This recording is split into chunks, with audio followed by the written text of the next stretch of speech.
Well, hey guys, welcome to Live at 5.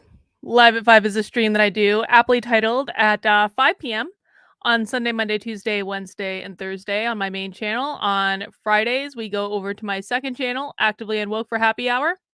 On Saturdays, we have been doing Sassy Saturday lately. Unfortunately, we will not be doing Sassy Saturday this week, and that is simply because I have another commitment that I need to go through. We don't want to start any rumors about disagreements. But we won't have Sassy Saturday this week because I have something else I need to do. I sometimes need a weekend too. But then we'll get up and do it again on Sunday. Now, today, I'm gonna be honest, guys, I'm still feeling a little depressed. I'm still feeling a little bit depressed. And so we're gonna do a rather easy stream today for me, which is I have found some leftist abortion videos and we're gonna watch them. And if we don't feel like watching the videos, we will maybe turn on MSNBC or CNN to see what they're talking about. Because I do think that, one of the what happy hour on Fridays is on my second channel is we basically watch woke training videos and we learn what the enemy is talking about and we learn what they're saying and we learn what their perspective is, because I don't believe that you can fight back against people when you don't actually know what their perspective is. That was part of what started this journey for me in the first place was, back when I was a Democrat for 20 years, I decided that I thought that the Democrats had no idea what was coming in terms of Donald Trump. I thought that Donald Trump was going to, and this was like in 2019, so it was before all the pandemic stuff. I thought that Donald Trump was a shoo-in for 2020. I didn't want that to happen. And the reason I thought that was all the Brexit stuff and just other things going on, and I really didn't think the Democrats and the left understood Donald Trump and why he was appealing to people. And so part of my journey was like I wanted to find out what they were saying and why this was appealing, because I thought if you don't know what the enemy's saying, you can't effectively fight them. And in the process of that, I accidentally ended up red pilling, and the rest is history. But the onus behind watching long form videos and long form commentary from the enemy and doing our own commentary on it is because I think that society is pretty well split into echo chambers at this point. I absolutely believe the right's in an echo chamber. It is mind-boggling to me how conservative influencers are lying to their audiences about what is about to happen from the left over this issue. I mean, just flat lying. They're lying, and they're either lying consciously or subconsciously. They're either lying because they do not understand what they're talking about, or they are just overtly like, or they either don't understand, or they think that their audience will be. They think they'll be able to maintain their audience by telling them what they want to hear. That's what I'm really trying to say. So I think that a lot of people lie to people on the right about what I think a lot of people have lied about what's about to happen. And so I'm not going to do that. I'm going to tell you what I think you need to hear about how the left is going to respond to this Roe thing. And I think I'm one of the very few people actually doing this. And the reason I can do this is I was a woman on the left for 20 years. I know exactly how the left thinks about this issue. I know exactly how they feel about this issue. And I want to make something very clear. When I'm telling you what's going to happen, this has absolutely nothing to do with my personal feelings on the topic. Now, we're going to set some ground rules, because here's what's not going to happen on my streams. You are not going to insult me. You are not going to call me a baby killer. You are not going to go on a rant in my chat about how much you hate abortion. I don't care. I don't care about any of those things. What I'm trying to do here is create a community where we are trying to learn. We are trying to perceive other perspectives. We are trying to be hinged into reality about what is going on in the world, whether we agree with it or not. So if you come into my chat and you insult me, you will be blocked immediately. If you come into my chat and you create a disruption, you will be blocked immediately. And there is no second chances. There's no, mods. I have a bunch of mods and they know what to do. So we are going to be watching these videos on abortion, but I want to say a couple things first. Number one, a lot of people seem to think that they understand what my position on abortion is. I haven't even spoken about my position on abortion in, well, probably months. So I would say that most people actually have no idea what my position on abortion is. And the reason I don't ever talk about my position on abortion is because I don't actually think it matters. I've never had an abortion. I'm never going to have an abortion. Like, that's not something that is in I mean, the only like, there is a minuscule chance that that will ever happen. Yet I'm called the baby killer all the time, by the way, which is really fun, by the way. If you guys really just pro tip, guys, if you want someone to help you and be on your side, calling them a baby killer is actually not the way to accomplish that. AD says they're in an and I don't know what that word is. Something in a I don't know what that word is. AD. I don't know how to say it. What does that word mean? Hang on. I'm gonna look it up. I'm gonna look it up. I sometimes suck at pronunciation of words, guys. I'm sorry. Neither having nor produce. Oh, so it's like the opposite of an echo chamber. Look at AD with the fancy vocabulary. The opposite of an echo chamber. Oh, Nuclear's back. Nuclear has made a new account because I forgot to go and unblock him. All right, Nuclear. Chill, my friend. Don't insult me. You've done it twice now. You get blocked every time. You know the rules. It's a silent echo chamber. Anechoic. Anechoic. Okay, I understand. AD, you can teach me how to pronounce that word next time you're on a Zoom. But listen, the reason that I tell you about how the left approaches this issue is because I don't think anyone else is. I don't think any of the conservative blue check influencers are giving you an honest assessment about what is about to happen. And I think the reason for that is that conservatives don't do anything. And so they make the assumption that the other side isn't going to do anything either. And that is not true. My personal position on abortion does not matter in any way, shape, or form. I actually don't give a flying flip, personally, if Roe is repealed. I do not care. On a personal level, I do not care. The only thing that I care about is the implication of that and what that means for the rest of us and every other battle we are waging at this time. And my current assessment of this situation is that this decision and this leak is catastrophic to every other battle that we are fighting. Catastrophic. That's not an exaggeration. Every single walkaway Democrat, legitimate walkaway Democrats, because a lot of people on the internet lie. Spoiler alert, people on the internet lie, like all the time, every day.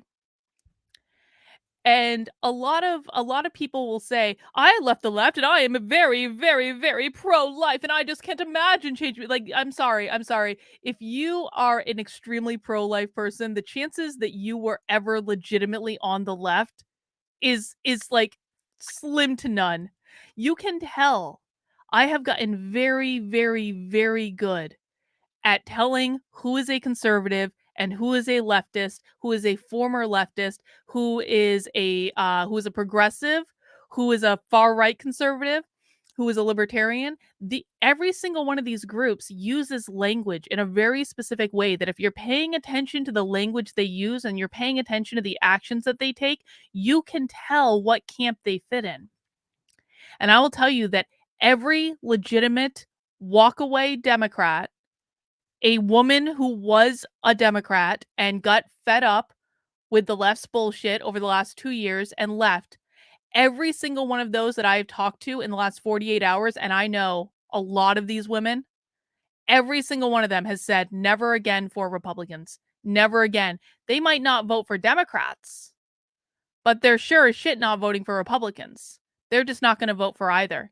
I cannot tell you how many people I've talked to that were moving steadily over to the right over the past couple years that, again, don't buy into the left's insanity, but never got fully conservative. I cannot tell you how many of those people have told me, fuck the Republicans, I'm voting libertarian from now on. Now, that's actually good for me.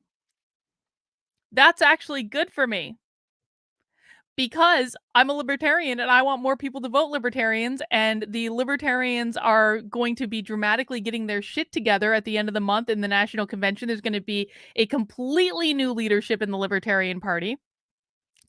And so I don't mind that this is sending more people to the libertarians. I actually think that this is best case scenario. Brian says, guess me, please. Brian, I'm not sure what that's in reference to. Let me know in chat what that's in reference to. So when I'm talking to you guys about what the left is going to do and how the left is going to react to this, I'm telling you the things that you need to hear in order to prepare so that you can actually defeat them in some way. And for some reason, conservatives don't want this information. They don't care. And they just dismiss it by saying, you're a baby killer, you're an abortionist, you're a leftist, you were never a conservative. Okay. Because what conservatives do not understand about this position, and why so many of them seem to think that this is going to be a calm, rational conversation about states, it is ironic, isn't it? It's ironic that conservatives will, on one hand, say, these are our morals and our ethics, and we will not sacrifice them for anything. They will, on one hand, do that. And on the other hand, they will completely ignore that for the left, for women on the left, choice, not abortion, choice is a religion. It is a religion. It is not a simple position. It is not a preference. It is a religion. And it's not about being pro-abortion. Of course, there are people that are crazy pro-abortion, and those people are psychotic. Those people are psychotic. People who use abortion as birth control are psychotic. People who shout their abortion in front of the Supreme Court, they're psychotic. They give everyone else a bad name. But for most people who are pro-choice, it is not about abortion. It is about choice. And the choice is the religion. Choice is just as much a religion for people on the left on this issue as abortion is for those crazy people that you see shouting their abortion and wearing t-shirts that said, I had an abortion, and bragging about it. It is just as much of a religion. This is what the right doesn't understand. The left believes in this just as much, if not more, than any single value that you have. And that is why they are about to throw down in the most absurd way that you have ever experienced in your lifetime. They will defend this to their dying breath. You thought that UC Berkeley by any means necessary was bad? Oh, just you wait. That's about to go national. We just saw rioting last night. That's about to go national for months. For months. That's what's coming, guys. Because it is a religion. And see, guys, this is the perfect example of someone who's going to get blocked, because I've never seen Paige on my channel before. People who are regulars on my channel know that I know who's in my chat. I pay attention. So if someone like Paige is coming in and going, you are such a drama queen. You aren't telling me what I want to hear. Why don't you just go listen to the Daily Wire page? Goodbye.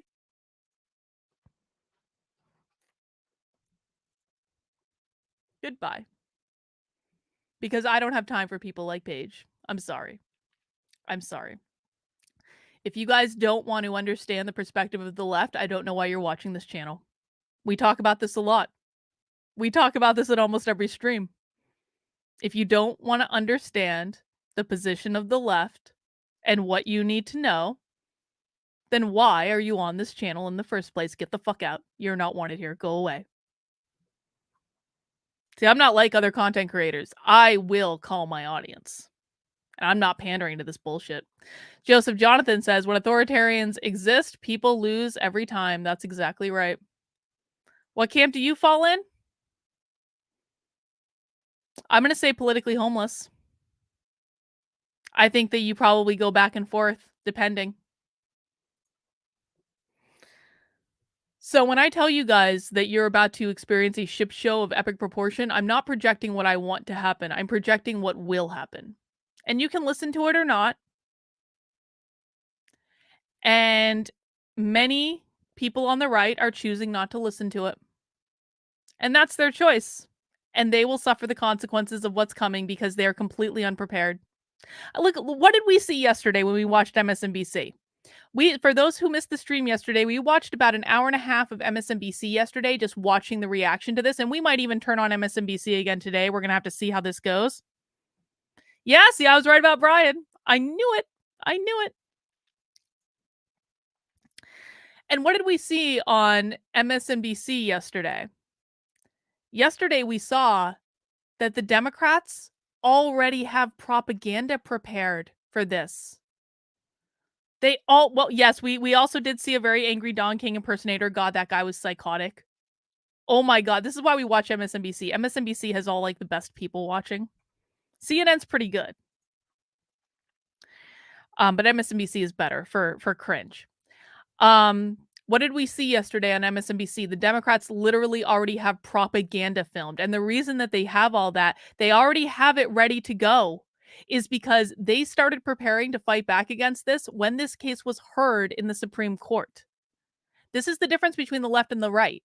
Everyone saw the writing on the wall the moment that this case was heard in the Supreme Court. Everyone knew what was going to happen. It was not even like the right was already celebrating as soon as the case was heard because they were pretty sure they were going to get the result they wanted. And the left knew that too. And then both sides just forgot and they said, we're going to wait for the decision this year. Well, what did the left do between when the case was heard in the Supreme Court and now? They prepared their propaganda to fight back against this decision. They started organizing to fight back against this decision. They have been using the intervening months since this case was heard in the Supreme Court to prepare they were clipping stuff from the 70s regarding Roe v. Wade. They investigated every statement that one of those conservative justices has ever made about Roe v. Wade. They haven't even begun to roll out the propaganda that they have yet. They prepared. They did their homework. Where was the right?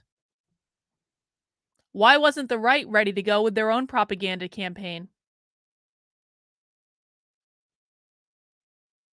I'm serious. Why isn't the right? The right was celebrating when this case was heard in the Supreme Court. The right was saying, we're going to win. We're going to win. We're finally going to win. We're finally going to repeal Roe. Where's their propaganda? Because they've had months to put this together and they have done nothing. The left has. That's reality. That's reality. And that is why someone needs to tell the right the truth about what is going on and what you guys need to know, because I think you're going to lose. And I not only think you're going to lose this case, I think you're going to lose on abortion. I think that's going to get codified into federal law and it will have actually changed nothing. I not only think that this means that you're going to lose on this, I think this means you're going to lose every other battle. And normally I wouldn't really care, except that I happen to be involved in some of those battles. Except that I happen to have dedicated the last 2 years of my life to fighting back against woke insanity, particularly in schools.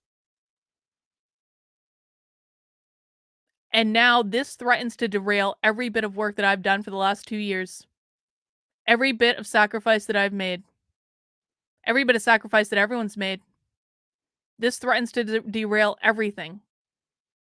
Have you guys heard any talk of Disney in the last 2 days? Is anyone talking about Disney in the last 2 days? No. Disney? Gone. So if I'm being harsh with you and I'm telling you that this has derailed everything, I'm not just doing it because I'm a baby-killing abortionist. I'm doing it because it is what you need to hear, because you are being lied to by your influencers about what the implications of this are. And do you know how I know that your influencers don't even believe this? Do you know how I know that your influencers don't even believe that this is a good thing?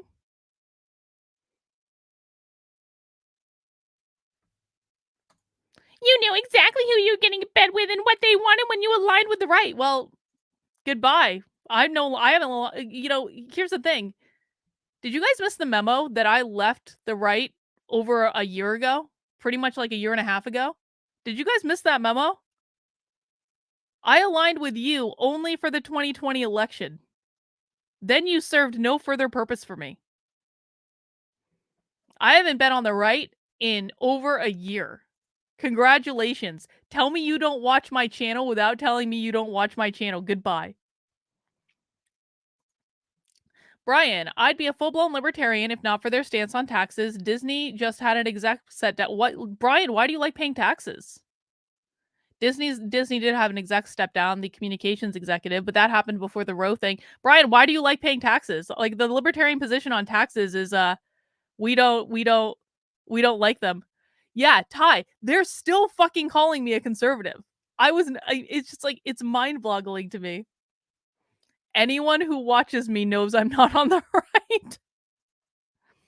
Roe versus Wade will suck all the air out of the room for the rest of the year. That's exactly right. That's exactly right. And let me show you how exactly I know. And I promise we're going to get into the stream in a second. I just want to do a little preamble. Let me show you how I know that conservatives are not actually serious about this issue. Because here's the thing, guys. Here is a general lesson. This is a general life lesson for everyone. Never, ever, ever, ever, ever listen to people's words. People will whisper sweet nothings in your ear all day. They'll tell you exactly what they think you want to hear that make you the most happy or to make you the most compliant. And then they will go off and do whatever they want to do. Here is how I know that Republican leaders are not at all happy about what's going on. Here is how I know Republican leaders behind the scenes know how much this is going to fuck up. Because they aren't celebrating. Look at their actions. Don't look at their words. Look at their actions. They are not celebrating. Sunny says, I like that you are not on anyone's side. Don't let people's own biases derail you. I followed you because you had the heart to stand out. Thank you, Sunny. I really appreciate that. I really do. But look at their actions. Let me just give you guys an example of what I'm talking about. If the right thought the Roe decision was a win, they would be planning massive pro-life celebration rallies right now all over the place. Why isn't Trump, who nominated those 3 justices that you could argue are responsible for this, why isn't Trump planning a series of Roe is repealed? Roe is repealed. Why isn't he planning a series of those rallies all over the country right now to celebrate his epic victory, the thing that he was nominated for, the thing that he was elected to do, and they just won it, even though it's not finalized. They just won. Why aren't those rallies being planned right now?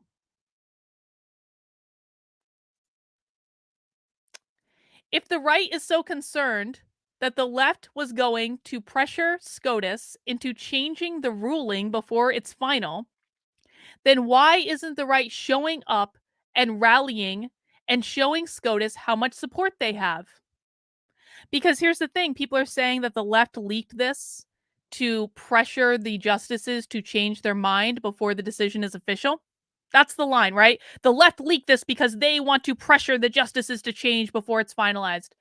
Okay, well, let's just pretend that that's true for a second. I don't actually think that's true. I don't think that's why they leaked it. I think they leaked it because they knew it would result in a win for the left either way. I think that's why they leaked it. But this is the line that we're going with. It was leaked so that the left could pressure SCOTUS into changing their minds. If that's true, then why isn't the right throwing a massive rally and a massive protest in Washington, D.C. right now? Why isn't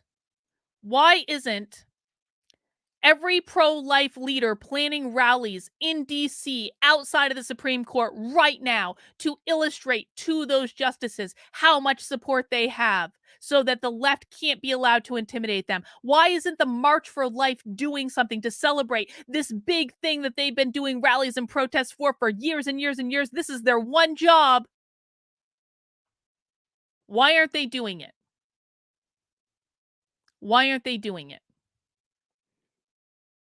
If the right was really concerned that leftist protests outside the Supreme Court would sway the Supreme Court decision, and this is the most important issue that has ever been in the history of issues, then why aren't they planning their own protests in order to make absolutely sure that this decision holds and is finalized? They aren't doing it because they know this is a loss. They aren't doing it because they know, dude, do you guys have any idea how much fundraising money organizations like March for Life are going to lose out on once Roe is repealed? The right never really wanted to solve this problem. They knew that if they did, it would open up an entire can of worms that they aren't prepared for. This is a classic example of the dog that chases the car, catches the car, and doesn't know what to fucking do with it once he catches it. Or the dog that chases the squirrel, finally gets the squirrel by the tail, doesn't know what to do with it when he caught it because he didn't think he would ever catch it. He was just chasing to run. This is what's going on right now. The right is not celebrating this because they know it's not a win for them. It is a loss. It is a loss. You can always tell how people really feel by looking at their actions and not their words. And I'm the only one that's gonna tell you this. You know none of your conservative influencers are telling you this. You know that most of the grifters on YouTube aren't smart enough to even think of this, let's be honest, because they're mostly 20-somethings that, just think it's fun to be an influencer on the internet.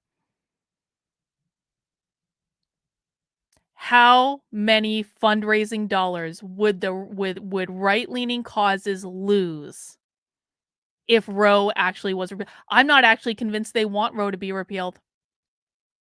If they're not fighting in every way that they can to make sure that the draft that was released is the final decision, and they are not, because if they were doing everything they could, Donald Trump would be holding a rally outside of the Supreme Court to fucking day. Or at least there would be something announced. I think Tim Pool said this. He said that the right is fine with abortion only being illegal in red states, but the left wants it to be legal everywhere. The right is half-assing this, where the left is going whole hog. The left wants everything. The right's like, we'll just take our little piece of the pie right over here and just leave us alone, and just don't take our piece of the. We just want this one little sliver of the pie. Just don't hurt us. And the left is like, fuck you. We're taking the whole fucking pie. If the right really wanted to win, they would act like they really wanted to win. They don't really want to win because they know that if they win, they lose. And the reason that the left leaked this decision, and I do not believe that this was done by one rogue clerk at the Supreme Court. The reason that the left coordinated to leak this decision is because they knew that this is the thing that ends all future fights. They knew that this is the nuclear bomb that will activate the left, not only on this issue, but on every other issue. Wait, really? Someone super chatted me to what did they say? I don't watch anything. Lydia is a snotty little bitch that doesn't like that I told her secrets to my locals. But Lydia shouldn't have gone around lying about me for over a year. And if Lydia hadn't gone around lying about me, then no beans would have been spilled, Lydia. But sadly, you did. I wasn't the one who blabbed about your secrets. Mike Harlow was the one who blabbed about your secrets. And you and Carrie went around saying it was me. Sorry, too bad, so sad. You lie about me for over a year. You get what you get. Fuck around and find out. Always feels good to get things like that off my chest. Anyway, so let's dig into it and let's watch some leftist content. Now, I do have a couple of videos picked out for today. I have this one first. This is, what is this? This actually, guys, this literally got streamed like 4 hours ago. This is like a breaking news presentation. It is all about like 4 hours ago. And it's from UC Berkeley. So of course, the bastion of leftism. It is called The Changing Landscape of Abortion in the US, Public Health Perspectives and Reproductive Health Impact. So the reason I chose this video is not that it sounds like the most exciting thing, like off the bat, but the reason I chose this video is, number one, it's like brand new. Wait, hang on. They said you weren't happy about the decision and it will cause more problems for women who walked away. Lydia says, I think Colin is misinformed. All self-righteous. Like, Lydia does not know what the fuck she's talking about because Lydia is allowing her own pro-life bullshit to cloud her judgment. And someone can super chat this shit in. You can super chat. Someone please super chat into Tim Pool's show tonight that Carlin thinks that Lydia is biased and her judgment is completely clouded and she has no business calling me misinformed. If Lydia, I challenge Lydia to a debate right now on who is more informed on this issue. Lydia will never do it. I would overpower Lydia in about 3.5 seconds. I would overpower Lydia in about 3.5 seconds. Come on my channel, Lydia. We'll see who's more misinformed. It'll never happen. That'll never happen. That is, maybe I can challenge Lydia to a charity boxing match. Lydia, are you coming to Porkfest? Do you want to have a charity boxing match at Porkfest? Lydia, maybe we could do an abortion debate at Porkfest. I know the organizer. Want to do an abortion debate at Porkfest?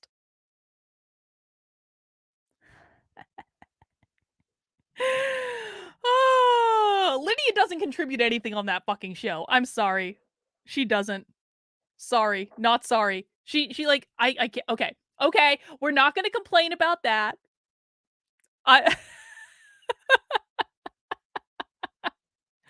Not like that, Morgan. I wasn't talking about that. Oh, yeah. Porkfest is already a shit show.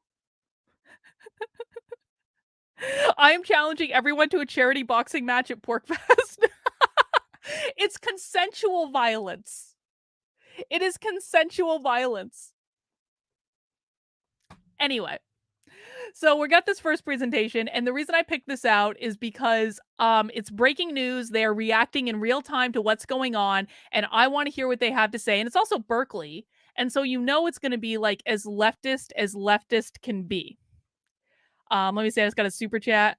Sean says, if Republicans wanted to win or solve this, they'd put forward policy that compromises with criteria similar to Europe with limits in reporting. The grift must go on. That's exactly right. If Republicans wanted to solve this, they would compromise. Same could be said of the left, by the way. So my actual position on abortion is I think that abortion is one of the saddest things that a woman can do. I take the safe, legal, and rare approach to it.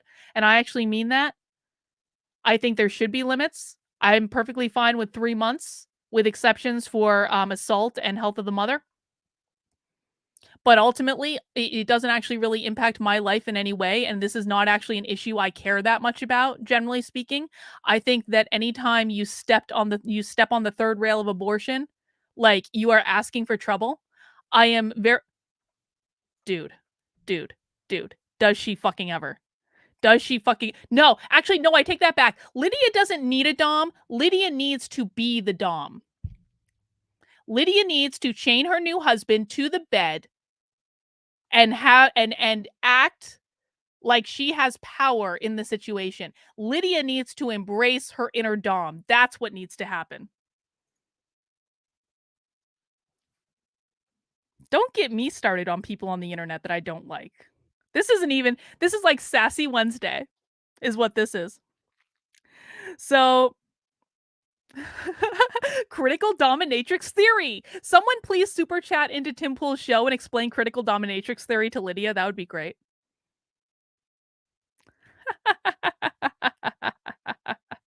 Anyway, so we're going to watch this and we're going to see what they're saying. But I have a couple of other options. This one I'm actually kind of interested in, if I'm honest. The real history of abortion. And this, check this out. This is from the Asheville Democratic Socialists of America. So you know it's going to be uber leftist. And it's also a socialist feminist working group. And this video, the reason I didn't put this one first, even though I'm actually much more interested in this one, look, they have 19 whole subscribers on their channel. We'll give them more views in a single stream than they've ever gotten. But the reason I'm interested in this is because you know this is going to be some crazy leftist bullshit. Like this presentation, this is like, these are the screamers. These are the people who shout their abortion. And they want to talk about the real history of it. But the reason I didn't pick it is it's a year old. So this is not breaking news. This is not new. This is cringe. This is like dessert. This is like, here's what we do. We eat our vegetables by watching the new presentation from UC Berkeley. And then maybe, if we feel like it, we watch the Democratic Socialists tell us their real history of abortion. I don't know. How do you guys feel about my selections? Other options are, of course, we can always turn on MSNBC and do live MSNBC reaction because I'm sure that they're still talking about it on MSNBC right now. Because do you guys see the protest in San Francisco today? I just saw pictures of it. It looks pretty big. This is going to be like, oh my God, you guys. I cannot deal with another summer of protests and rioting. I can't. Nat D, you just reminded me. You just reminded me that I have cider in the refrigerator. Huh. Maybe I'm gonna have Victor bring me up a cider or two. The same cider that graphically Alex and that I was drinking on Sassy Saturday. Graphically Alex was not because he doesn't drink. He's a good boy. The socialist one will kill me. I'd love to hear them explain how it isn't racist. Yeah. Do you guys want me to... what am I taking a poll on? Which presentation we're watching or me drinking cider? What am I polling? I thought we were going to be responsible. No, we're going to be... Listen, no. I don't have to ask your guys' opinion about everything. I'm making an executive decision that we are starting with the new presentation. It's only like 40 minutes long, okay? God, I'm not doing a poll to see if we need to do a poll. God fucking damn it. I have unleashed a monster with the polls. No. Oh, Diddley, why would you suggest such a thing? I mean, I have water right here. This is basically the same thing as Bud Light, you understand. God, I feel like Patrice is like rallying the chat against me. All right, we're going to watch the Berkeley presentation. But before we do that, I just want to remind you guys that if you would like to support the work I'm doing, or at least help me be a little less insane and disenfranchised, I guess, than I am, the very best way to do that is by becoming a member of my locals community. You can do that by heading over to kb.locals.com/support and joining for $5 a month. You can join for $50 a year, which gives you 2 months for free. You can make a one-time gift. And I have to say, and I genuinely mean this, I have had a shitty week. I've had a really shitty week for about 15 different reasons. and I've gotten a little bit depressed and I've gotten a little bit despondent, and I promise I'm working my way through it to be able to hang out with you guys. But it really and truly is my locals community that's had my back, that has lifted me up, that's provided me with the support I need. And that's not just me. We do that for everyone in my locals community. Every single person that needs support, that needs help, that needs a shoulder to cry on, that needs just a kind word or anything, you can find that in my community. We just did a 4.5 hour community Zoom earlier today. We did a 5 hour one the other day where everyone gets a chance to talk. Everyone gets a chance to ask for help. You can post whatever you need in the community, and the community really does lift people up. And contrary to popular belief, it is not an echo chamber. Graphically, Alex will attest, we have had shouting matches in this community and we still leave as friends at the end of the day. We do not all agree, but where we are aligned on is that there needs to be sanity brought back into our world. And we do have, I think, a pretty nuanced perspective of what's going on in the world. And all points of view are welcome. All political persuasions are welcome.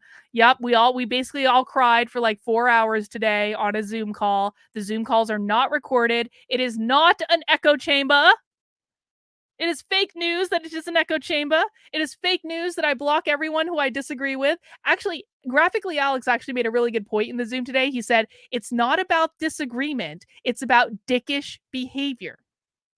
And he is absolutely correct. I do not block everyone I disagree with. I do block people who engage in dickish behavior. No dickish behavior allowed.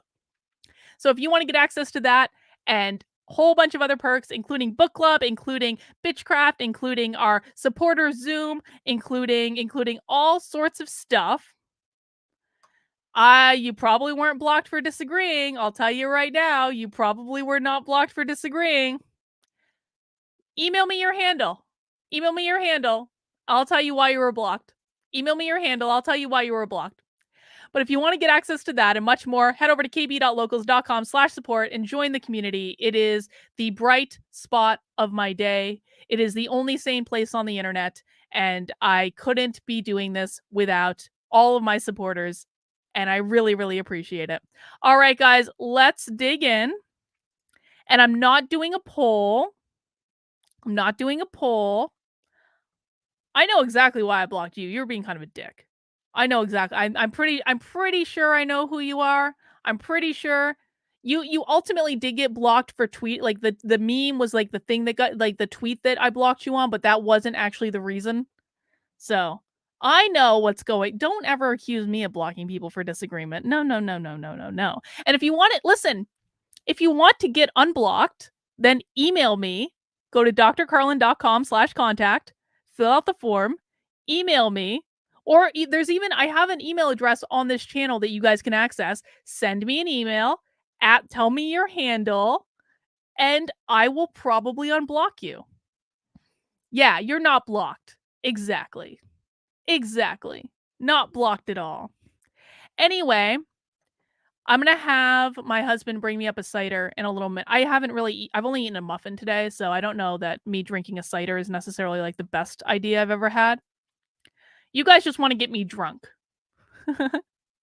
You just want to get me drunk. All right, let's dig into the presentation and we can find out how the University of California at Berkeley is acting today in regards to abortion and what they're saying. All right, let's go. Welcome to our research brown bag, our last one of the semester.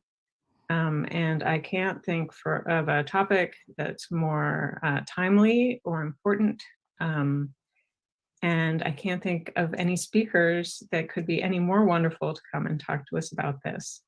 So we'll be talking about the changing landscape of abortion in the United tend to States. Shout when I'm drinking. And our speakers, I shout for some reason. I don't know why. Graduates of the epidemiology PhD program at UC Berkeley, and both people I definitely love not dearly nuclear. and I appreciate so much for being willing fucking to come nuclear. talk to I us. Swear to God, nuclear. So our first speaker is Dr. Vawani Jawira, and she's a research scientist at IVIS Reproductive Health. They're already Health. dead inside. And then it's Dr. true. Caitlin Gertz, who's vice president for research at IVIS Reproductive Health. So thank you so much, Vawani and Caitlin, for talking to us today. I can't believe I challenged Lydia to a charity boxing match. I would kick Lydia's ass. That would be the worst idea that Lydia's ever had if she agrees to that. Like that wouldn't Jen even be said, a unfortunately, challenge. this is an even more timely presentation. I don't know what came over me. Of abortion access in the United States. So myself, Ruwani Jayawira, along with my colleague, Dr. Caitlin Gertz, are really grateful for the opportunity to speak with you all today. Before I dive in, I wanted to share a little bit about us both and where we work. Someone tweeted Lydia that Carlin challenged her to a charity boxing match. A nonprofit research organization that has offices here in the Bay Area. She blocked me a long time ago. In Massachusetts and Johannesburg, hang on. South Africa.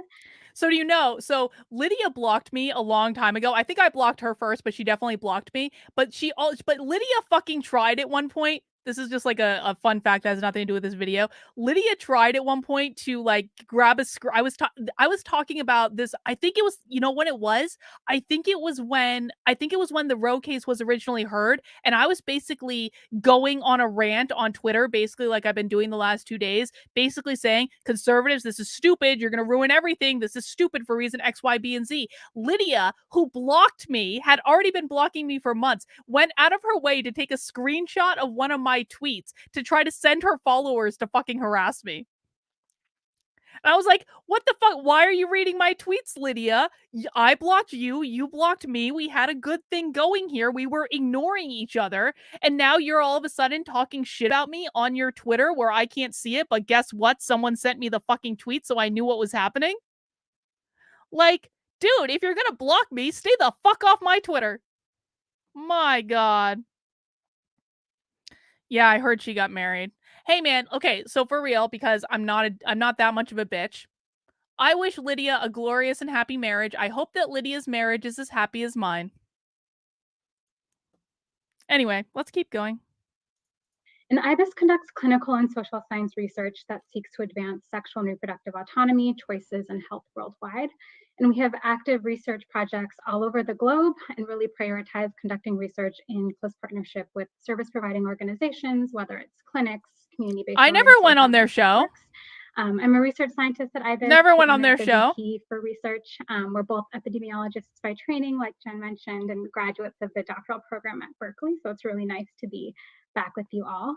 And our objective for our talk today is to provide the School of Public Health community a brief overview of abortion as a public health issue, kind of talk through some of the impacts of abortion restrictions in the US broadly, as well as the impact of the current Supreme Court's case, Dobbs versus Jackson Women's Health, that will be officially decided on in the coming weeks, and conclude with an understanding of the role of public health research in abortion access. So to start us off, want to ground us with the shared understanding of abortion as a human right. So international human rights this is why I just said that. Fuck you, recognizes Alex. And protects access We're not to friends safe anymore. And legal abortion as essential to guaranteeing the full range of human rights, including the rights to life, health, equality, and non-discrimination, privacy, and bodily autonomy. And in the United States, Black women social justice leaders in 1994 created the framework of reproductive justice, which is firmly grounded in these human rights principles. Wait, really sees abortion and why would it matter? She just said Black women who are like, Black women created a framework for reproductive justice. Why would it matter that they're Black? Like, what, like, it shouldn't make any difference what their race is at all. But of course, this is Berkeley, and so here we go. AD says Arnold Schwarzenegger played the greatest birthing person in the history of the world. He did. He did in Junior, which was a horrible movie. It could have been so much better. It was no twins, I'll tell you that.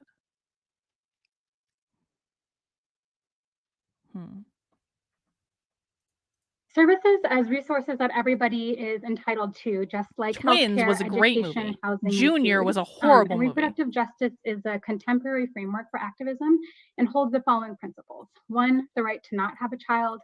2, the right to have a child. And 3, the right to parent children in safe and healthy environments. And abortion is a key component to ensuring that these 3 rights are met.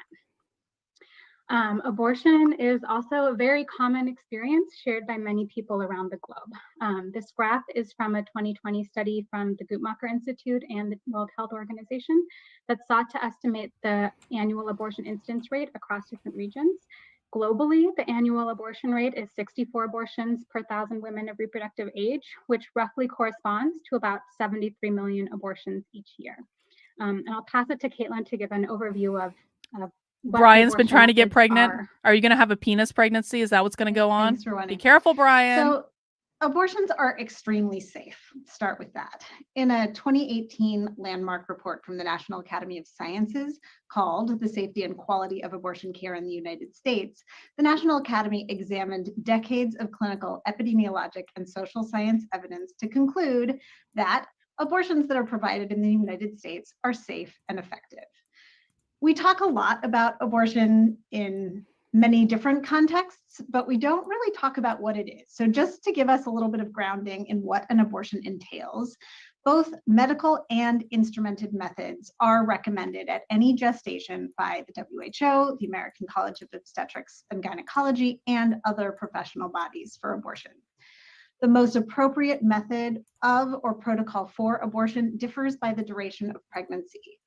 Based on a robust body of clinical evidence for pregnancies below 12 to 14 weeks, the recommended abortion methods are manual or electric vacuum aspiration, which is really a simple procedure using the suction of a syringe to remove the pregnancy tissue from the uterus. The pregnancy tissue? Through the cervical opening into the uterus, the syringe is attached to the tube and used to remove the contents. Wow. Of the uterus. It takes less than 10 minutes. Medication abortion, also commonly referred to as the abortion pill or pills, can involve either one medication called misoprostol or two medications, misoprostol in combination with mifepristone.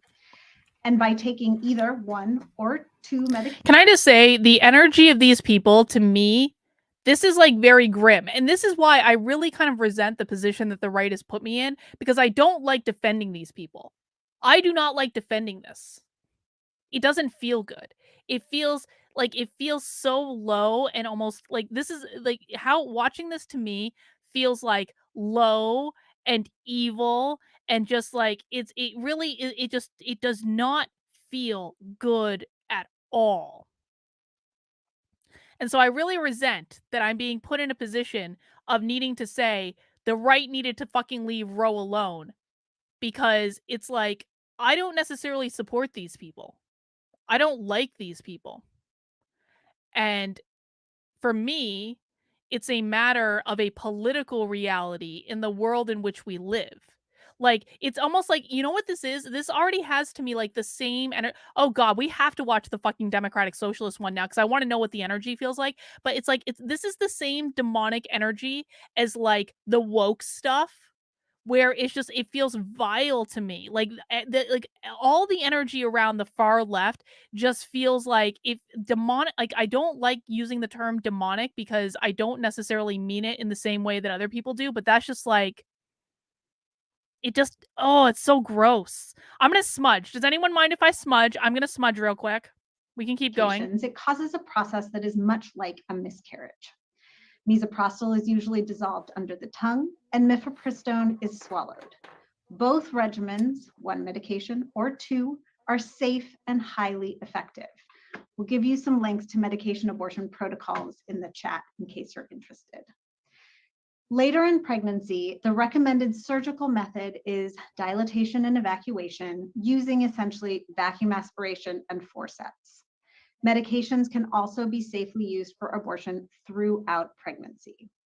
I also just want to take a minute to say that it is true that for many reasons and in many contexts around the globe, these WHO recommended methods for abortion are not available or accessible. Yeah, Jennifer says they feel oily, like an oil slick. A wide variety of herbs and medicinal plants to induce abortion, the safety and effectiveness of which have not been well documented in the literature, but certainly there are centuries of experiential evidence. I feel it all around my heart. And like their heart feels like the heart feels really cold. I feel it all around my heart. Objects into the vagina, etc. Oh.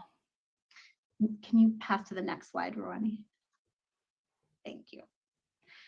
As public health professionals, it is critical that we situate abortion squarely within public health and, as Rouhani started us off, the reproductive justice framework.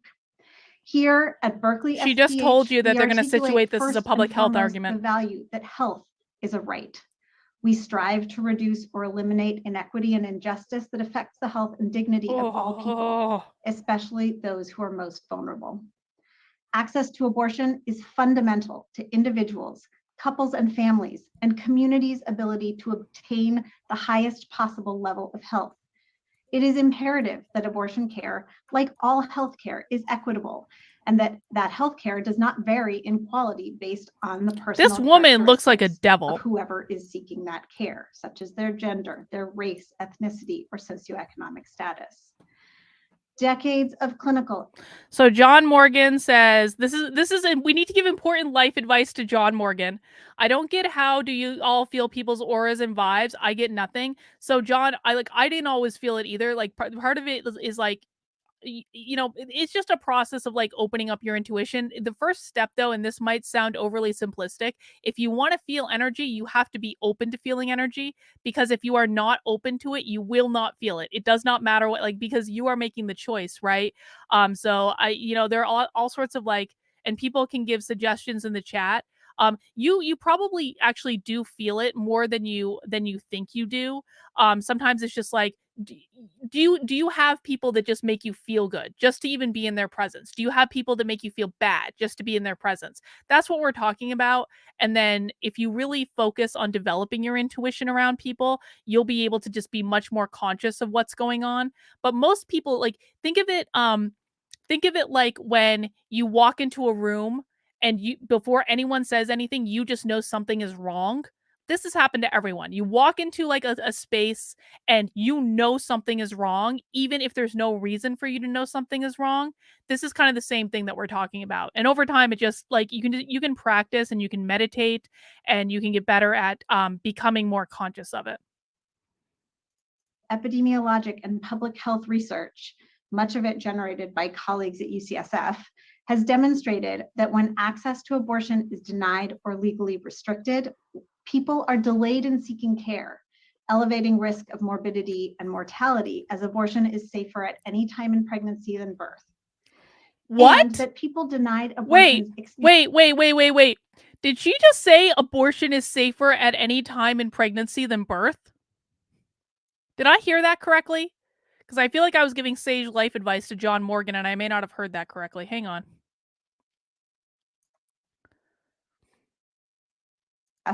Has demonstrated that when access to abortion is denied or legally restricted, people are delayed in seeking care, elevating risk of morbidity and mortality, as abortion is safer at any time in pregnancy than birth. What the fuck? And that people denied abortions experience greater economic hardship and insecurity as compared with those who received wanted abortions. That they are more likely to maintain contact with a violent partner and thereby experience gender-based violence. That they're more likely to experience stigma, and that the financial well-being and development of children that abortion seekers already have is negatively impacted when their pregnant parent is denied an abortion. When people are forced to carry unintended pregnancies to term, they are also denied the right to decide whether, when, and how many children to have, and to have the information and means to do so, free of coercion, discrimination, and violence. Across contexts, we see again and again that those who are most marginalized face the greatest barriers to care, a reality that has only been exacerbated in the midst of this global pandemic. A public health strategy to achieve the highest standard of health for all must protect and advance access to abortion and reproductive justice. Rwani, I'll pass it to you. So the current state of abortion restrictions in the US are really a culmination of decades of increasing restrictions on abortion at the state level. Guttmacher described 2021 as the worst year on record in which the most abortion restrictions since Roe v. Wade passed. And these types of restrictions that are passed at the state level fall under three broad categories. One are abortion bans, which are bans on abortion based off a specific pregnancy duration, such as a 15-week ban or a 6-week ban. Restrictions on medication abortion, so explicitly prohibiting telehealth for medication abortion, placing restrictions on when in pregnancy medication abortion can be used, even though, as Caitlin said, they are safe and recommended for use throughout pregnancy.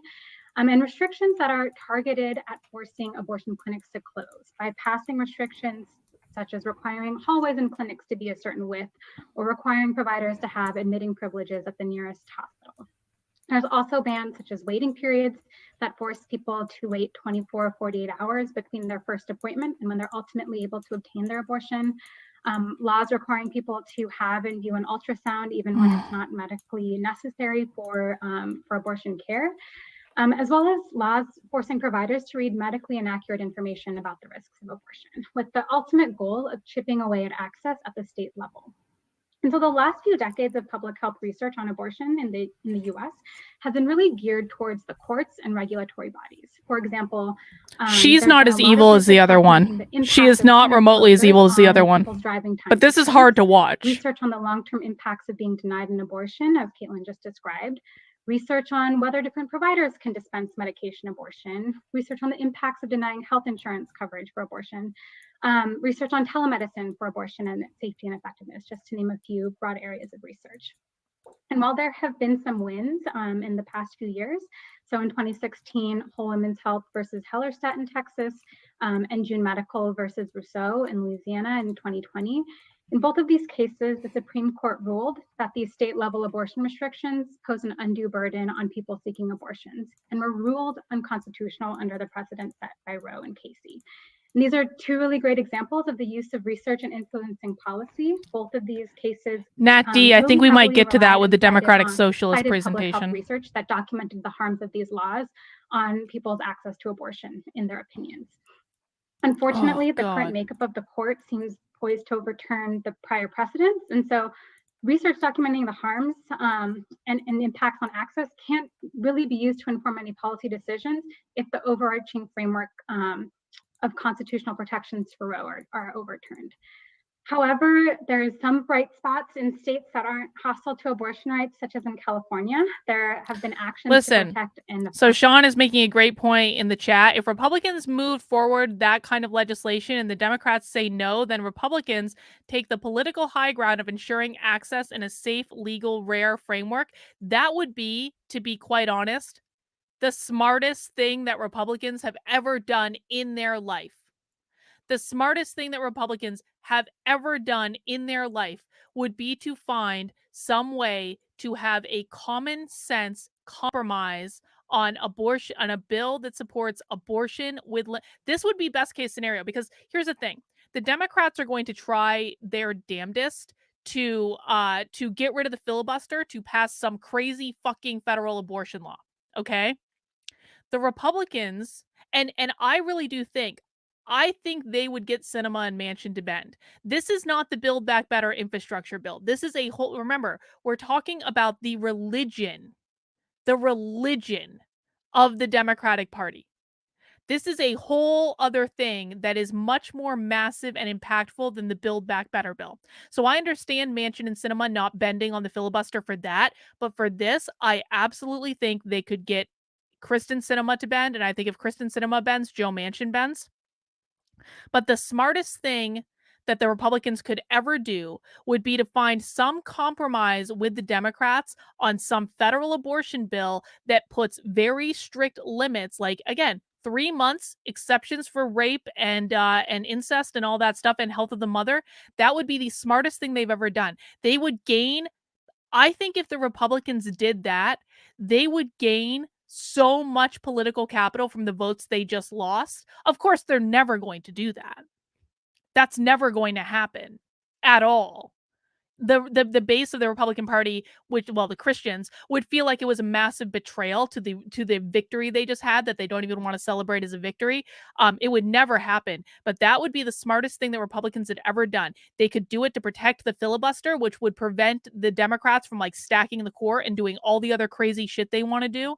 But it would be the smartest compromise in the history of compromises. But they won't do it. It'll never, ever, ever, ever, ever, ever happen. Why would we compromise on killing children? Because abortion is going to be legal in this country.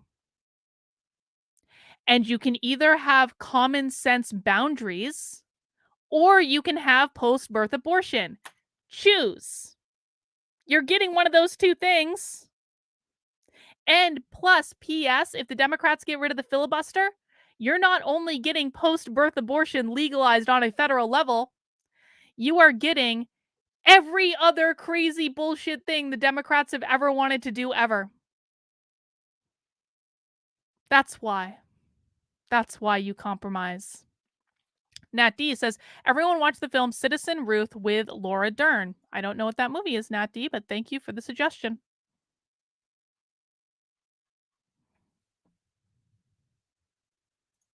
Firm abortion access, such as overturning older pre-Roe abortion bans that are on the books, kind of anticipating an eventual overturn of Roe, providing state insurance coverage for abortion, allowing for telehealth, and expanding the cadre of medical providers such as PAs or NPs who can provide medication abortion. Happens. And all of these laws have really relied on public health research in their drafting and passing.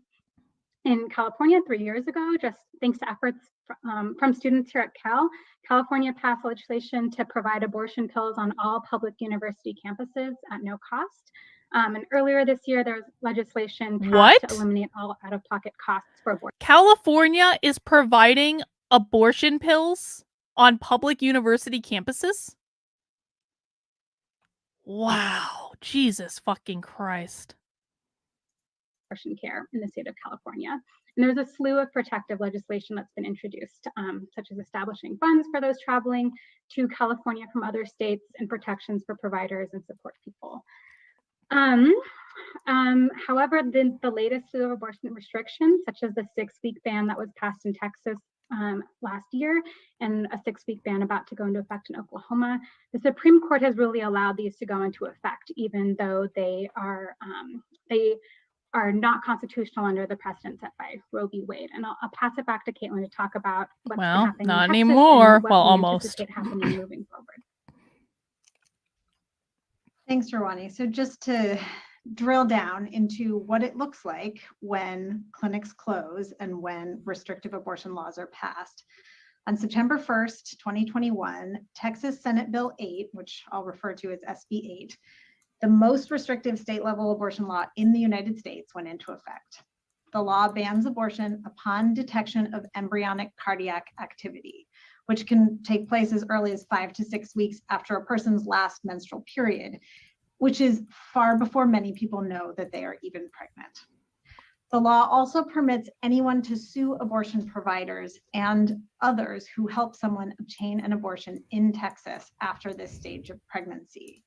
So while legal challenges to the law have continued in state and federal courts, SB 8 has remained in effect in large part because of some of the novel provisions in terms of who is implementing the law. There are no state level actors essentially to contest. Many of you may have seen the graph that is on the screen here in a recent New York Times article denoting the impact of SB 8 on Texans' access to abortion. The article was titled, "Most Women Denied Abortions by Texas Law Got Them Another Way." But the reality behind this graph is far more complicated. First, research from the University of Texas at Austin documented that in the month following implementation of SB 8, the number of abortions that happened in Texas fell by half when compared to the same month in 2020. And it's important to note that even while many Texans may have gotten abortions, there is still a dramatic decline in abortions from March of 2021, which you can see denoted by the dotted line. I also just want to call your attention to a few things in this graph. It's important to remember that just because people requested abortions or abortion pills online, sort of in that middle purple area, doesn't mean that they were successful in obtaining the pills or that that the abortions were completed. And that while many folks did travel out of state, travel is simply not an option for a lot of people, those who have childcare responsibilities or elder care responsibilities, adolescents who can't leave. I mean, it really does seem, doesn't it, like they're trying to make abortion as easy as possible for poor people? It kind of seems like they're trying to target poor people. Why do they want poor people to have more abortions? It's a little weird. If we're honest about it, it's just a little weird. Why don't they like, I mean, yeah, well, condoms are also an option. Exactly. Condoms are an option. And this is the thing. This is why I'm not actually like, people think like I'm permissive on abortion. I'm actually not.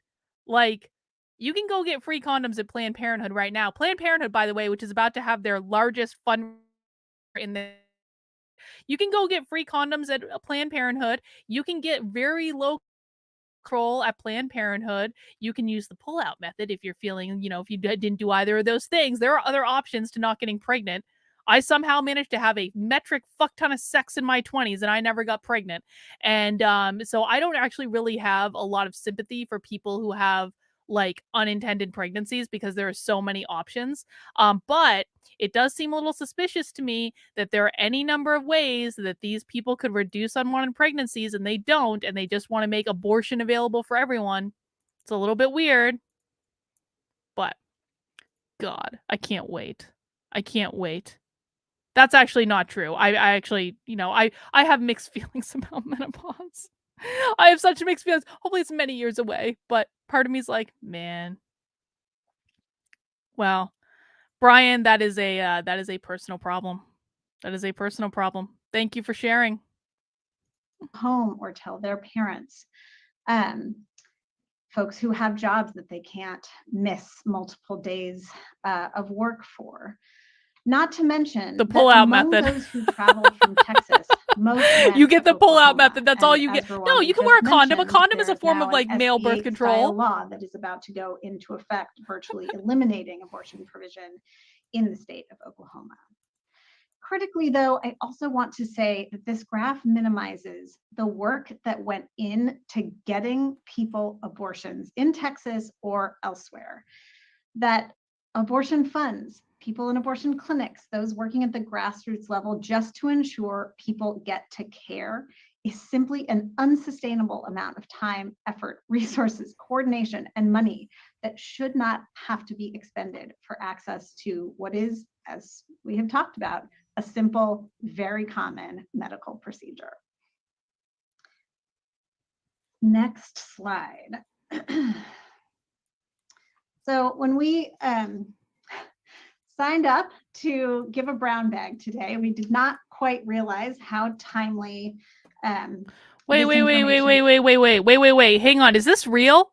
Is this real, Captain Phoenix? Male birth control 100% exists. It's called Vassal gel. There we go. Vassal gel, and it's been blocked by radical feminists for years because of its. Is this real? Are you being sarcastic? Are you being sarcastic and I'm saying a word that means something that I don't understand the mean? Why would they block it? Why would the radical feminists care? Wow, you learn something new every day. Would be, but yesterday, as many of you may know, she's about to cry. She's gonna cry. Report that a draft opinion she's gonna for cry. the Dobbs v. Jackson Women's Health Organization case that the Supreme Court heard in this session is circulating, and the draft appears to overturn both Roe versus Wade and Planned Parenthood versus Casey. To be clear, this is a leaked draft opinion, not a final order of the court. And until we actually see an official final opinion, it can continue to change and evolve. It's also important that everyone knows and continues to say abortion is still legal in the United States. In Dobbs v. Jackson, just to back up and give everybody a little grounding for what this case is, the Supreme Court is considering whether... Hey, Derek, if you're still in the chat, has the New Hampshire GOP made any sort of statement yet, or do they have any sort of plan on this? I'm just curious, because I know it says that it's not protected in New Hampshire, but I think that's just because there's no legislation. Well, no, there is, isn't it? No, they did pass legislation last year on abortion, didn't they? It was like 24 weeks or something. Not 24 weeks. That sounds wrong. No, that is right. I think I'm right. Derek, can you please square me away in the chat if you're still here on what's going on? Because I know you know more about this than I do. Whether all bans on abortion before viability are unconstitutional. Mississippi, yeah, 24 weeks. That's what I thought. I thought it was 24 weeks. Yeah. Well, then why are they saying it's not protected? Ban, but also explicitly to overturn Roe versus Wade and rule that there is no right to abortion protected by the U.S. Constitution. We anticipate that the final decision will be issued before the end of June. With the new information from the leaked draft opinion, it is most likely that the Supreme Court will allow Mississippi to enforce its harmful 15-week ban on abortion and open the door for state legislatures eager to further restrict and ban abortion. Now, there are a number of states that have what we call trigger bans in effect, which would immediately ban abortion upon a decision that overturns Roe. And as you can see from this map, there are up to 26 states that are anticipated to ban abortion immediately or quite soon after a decision that would overturn Roe. It is important to say in the context of public health.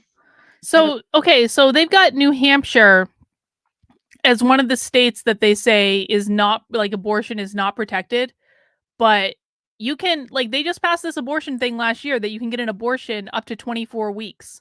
So that seems to me to be actually quite a bit of time in which to get an abortion. This is where the abortion people lose me, because it's like, this is not something that's defensible. I'm sorry. This is not something that there reaches a point where this cannot be defensible.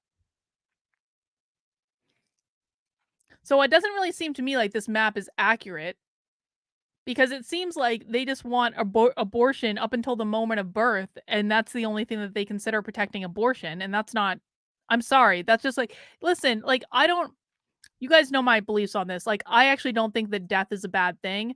I don't think it's necessarily something to be like, you know, I don't think that death is bad. I'm not in any hurry to die, but I also am, like, not afraid of death in any way. And I generally think that people die when they're supposed to die. And I think that from a spiritual, philosophical perspective, I think those decisions are made before we're born on an unconscious level. And I think that if a baby dies as part of an abortion, I think that that's what was supposed to happen for some deep spiritual growth. And there are reasons for that. People can disagree with me. That's fine. You're allowed to disagree with me, contrary to rumors. You're just not allowed to be a douche. And but like I have, like, I'm not actually like squeamish around death or any of these things, but there's a difference between, like, just because you can do something doesn't mean you should. And to me, it just doesn't feel good. It does not feel like it's the correct decision. It does not feel like it has humanity. It is not the type of person that I personally would want to be. And so that to me gives me pause. Let's see. Derek says, this is New Hampshire GOP's latest tweet. Senate Democrats are once again siding with the Biden administration's draconian mask mandates for American children. So essentially, Derek, what you're telling me is essentially the New Hampshire Democrats have not made any statement on this at all. That tells you something, folks. That tells you something. I'm just saying.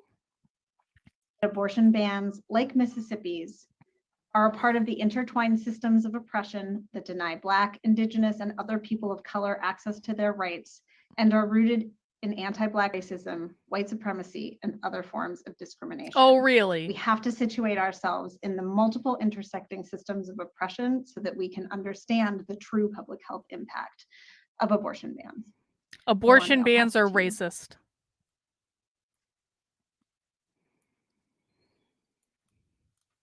So as Caitlin mentioned, sometime early this summer, the US is poised to join the other countries here in red, which are countries globally where abortion is prohibited by law. Red being the most restrictive country context, yellow are countries where there's exceptions to preserve the health of the pregnant person. And blue are places where abortion is available on request without any justification or reason. So globally, these restrictions on abortion are not new. And while we know restrictions do prevent many people from obtaining an abortion within clinics, it doesn't prevent abortions from happening. Some proportion of the abortions that occur in restrictive settings are considered to be unsafe, using some of the methods that Caitlin described earlier, but a growing proportion of all abortions globally are self-managed medication abortions. And I just want to reemphasize that self-managed abortion as a concept is not new. People have been self-managing their abortion for thousands and thousands of years. For as long as people were getting pregnant, they've been self-managing their abortion.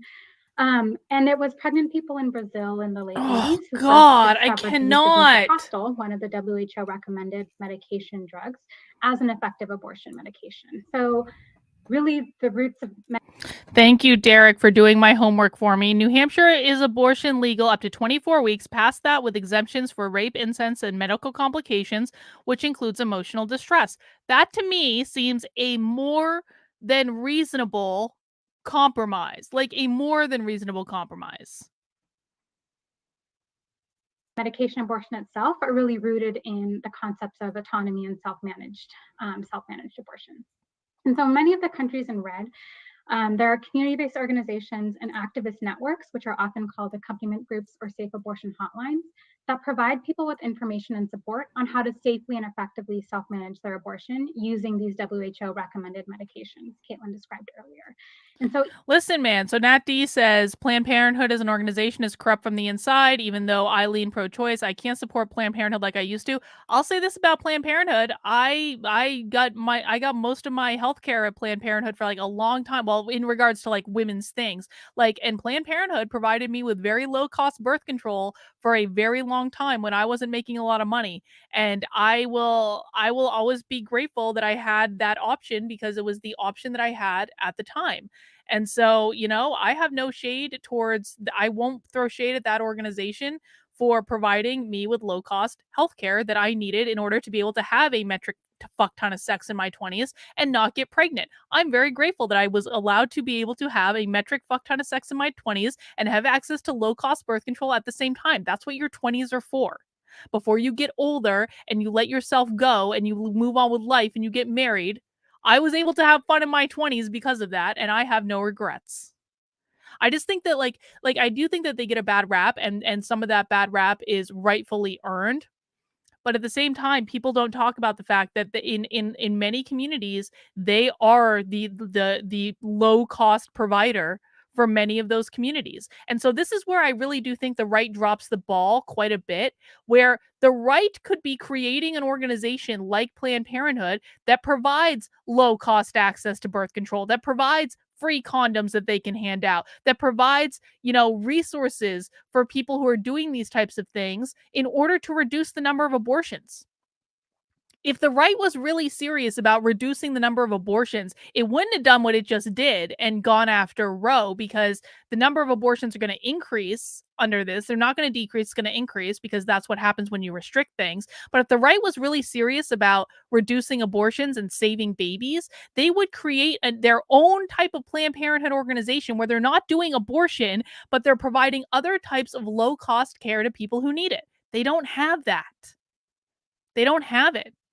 Not on the scale that Planned Parenthood is at. Not on that scale at all. Incognito says all the countries shown are POC dominant. Well, all the countries are shown there, but yeah, that's, I think, a good point. Yeah, they could do. I was getting pap smears at Planned Parenthood for a while. Like it was really expensive other places. So if the right's serious about preventing abortion, they should have started. This is my biggest argument with the whole thing. The right should have focused on changing culture. And you know what's going to happen if this Roe repeal goes through? The right's going to be like, all right, nothing else to do here. We can now go home. We've saved babies, when in fact they haven't saved babies. They're going to create more abortions, not less. They will do nothing to actually try to change culture. They'll do nothing to build up organizations like their own version of Planned Parenthood that provides low-cost birth control and low-cost healthcare to people in rural and poor communities. They won't do any of that. They'll be like, nope, we won. And then nothing ever changes and people wonder why. Even in places where abortion is not available legally from clinics, the medications themselves are often obtained from people with the help of these accompaniment networks. They're obtained from pharmacies over the counter, especially as misoprostol has many other indications, such as treatment for gastric ulcers, arthritis, postpartum hemorrhage, that make them available at pharmacies and also on the black market. And very excitingly, earlier in March, the WHO recently updated their abortion technical guidance to fully recognize the role of the individual in their own abortion process and fully recommended self-managed medication abortion using either mifepristone in combination with misoprostol or misoprostol alone as a recommended model of abortion care.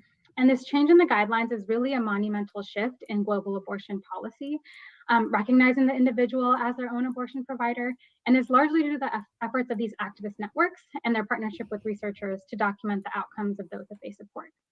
At IBIS, I've had the privilege of working on the SAFE study, which was a prospective observational study conducted in partnership with safe abortion hotlines and accompaniment groups in Nigeria, Argentina, and Indonesia. And in our study of over 1,000 callers to these accompaniment groups, we found that self-managed medication abortion was highly effective, over 95% for both regimens, and safe with very low levels of any type of potential signs of complications, and non-inferior to the effectiveness of medication abortion when administered in a clinical setting.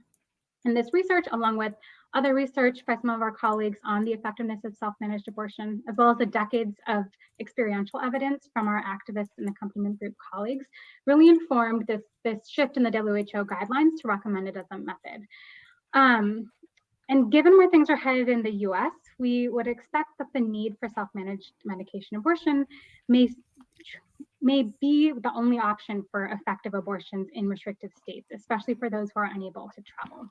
I think it's really important for us to know as public health professionals that when people have access to medications and information on how to take them, self-managed abortion is safe and effective. You know what I just noticed? Look at this little notice that YouTube has put on this video. This is from an accredited healthcare educator. Isn't that nice that they have that little notice there? In the US, there are already activist and community networks that have been providing people with information and support even before this decision and before the rise in abortion restrictions, because there have always been people who have preferred self-managed medication abortions to clinic-based care. However, the need for these support networks and this type of information will only rise in the coming months. And while it's important to note that there are no medical risks to self-managed medication abortion, there are legal risks, particularly in states that are hostile to abortion rights, where people will maybe be prosecuted for. Are they advocating for people to do things illegally in this presentation? That's kind of sounds like what they're doing. It kind of sounds like they're advocating for illegal medical distribution. And again, like I'm actually not judging that. I don't actually really care. It just seems a little odd to me that in an official presentation from the University of California at Berkeley, they're advocating for people to skirt the law. For self-managing their abortion or supporting people in self-management, and particularly for communities and people who are already over-policed, are those who are more likely to be targeted by these restrictive laws. And there's a lot of work being done by existing organizations to support people in self-managing that we'll share in the chat, as well as protect them from prosecution. And I'll pass it back to Caitlin to close this out. Thanks, Rouhani. So what do we do?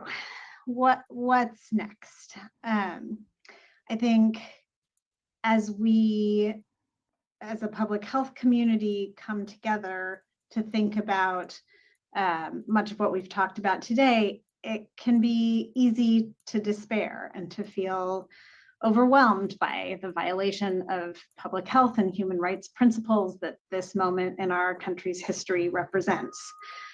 It can feel paralyzing to think about the harms, both physical and legal, that we know will be perpetrated and that already exist. But I think that's a place for us to start.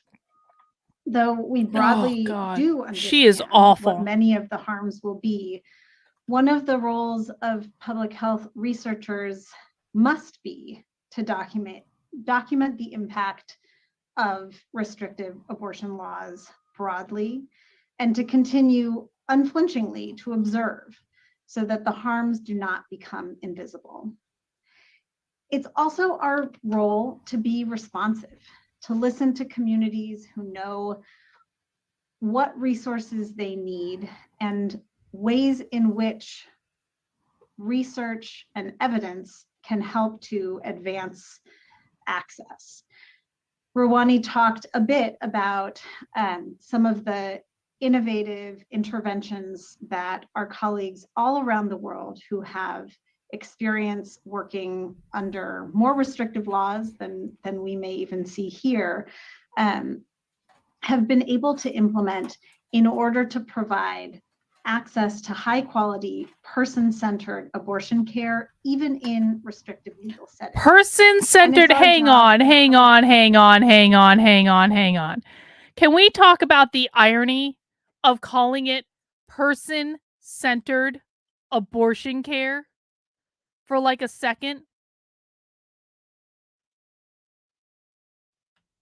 What is wrong with these people?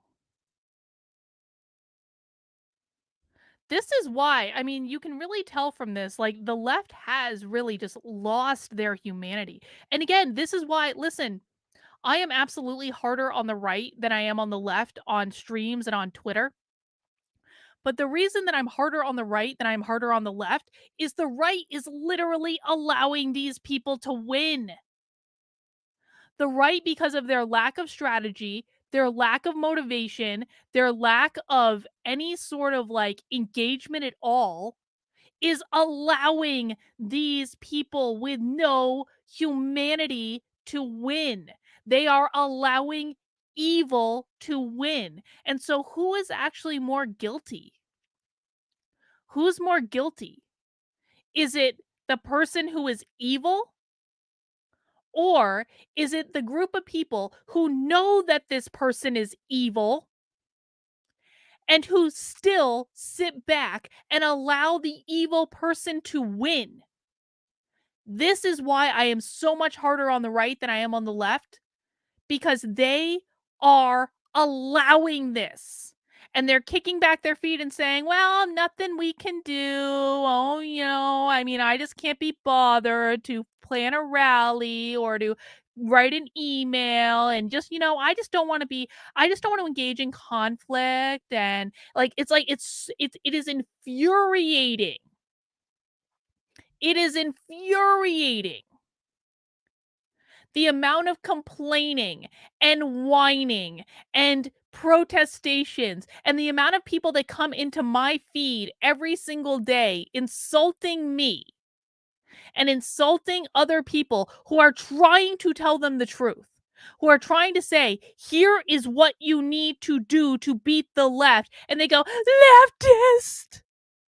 You were never on the right. And they spend more time insulting me than they do fighting back against the absolute evil that is these people.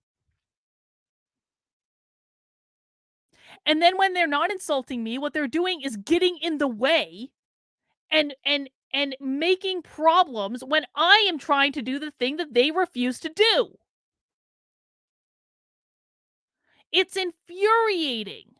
These people are evil. This woman is evil. She has evil demonic energy. The left has very literally taken humanity away from all of us across a multitude of different issues.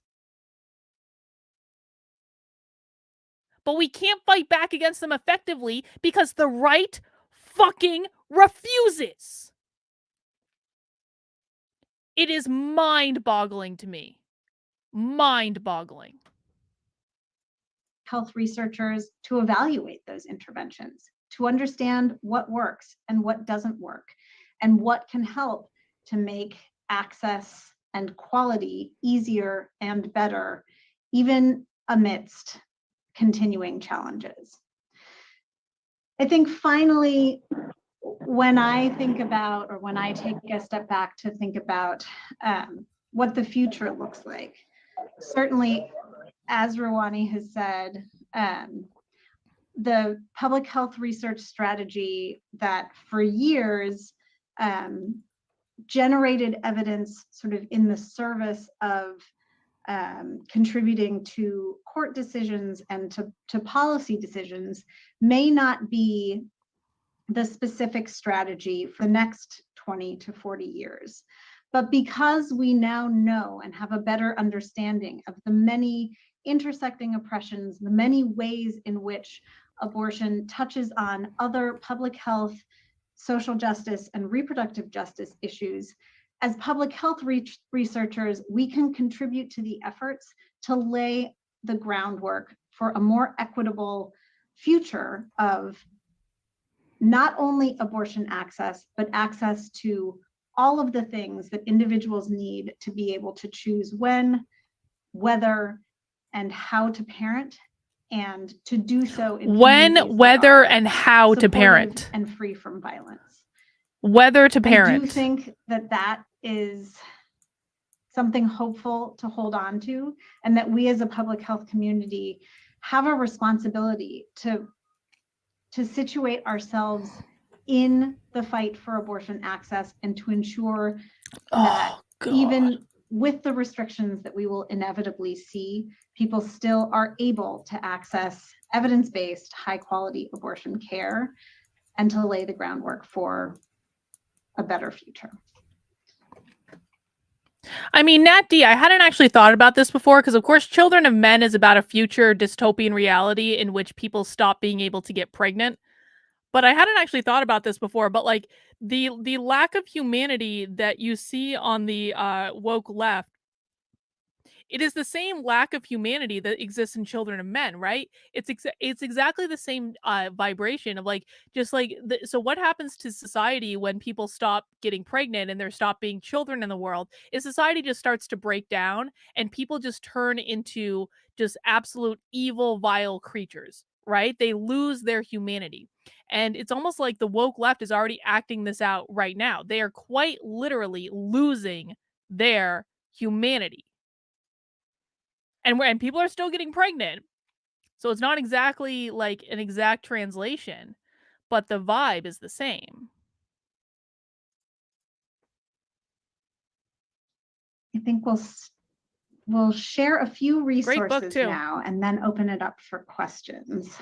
Oh, God. Thank you so much, Ravani and Caitlin, for that really amazing overview, and so timely and important for us all to be thinking about these important topics and what we can do as a community. So thank you very much. If people want to post questions in the chat. Listen, you couldn't pay me enough to have a child.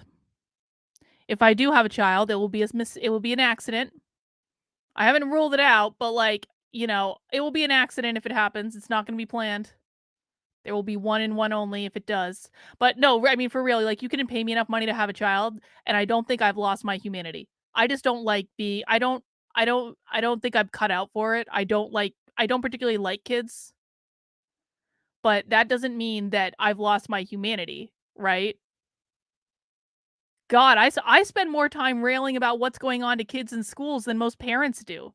Just because I don't want them running around and spoiling my life and spending all my money and taking up all my time and demanding all my attention doesn't mean that I don't have, like, you know, I identify with the necessity of children. I just want them to be other people's children. Or you can raise your hand and unmute and ask a question. We will be sharing the slides and also the resources and the recording. Have you met me? I strongly doubt I would like them if they were my kids. They would be little pains in the asses. Let's be honest. The only reason that I would ever want to have kids, this is a true story. The only reason I would ever want to have kids is so I can be that annoying parent that marches into the school to tell their teachers off. Not that my kids would be going to public school now. That absolutely would not happen. But if I did have a kid, I would absolutely be that pain in the ass parent that's like, no, I am not teaching my child your fucking box way Common Core math. We're going to do math the right way. And I don't want to hear any grief about it. I would be giving the teachers so much shit. I would be the parent that every single teacher would be afraid of. Like, I would be the parent that they would talk about behind my back. That would be the only benefit to me of having kids, is to be like that parent and to torture the teachers as much as I possibly could. I'd probably send them all sorts of public records requests like Nicole Solis. I could absolutely see that. Anyway.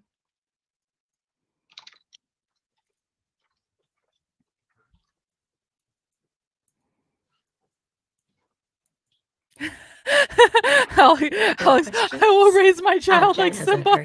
Jen, do you have a question?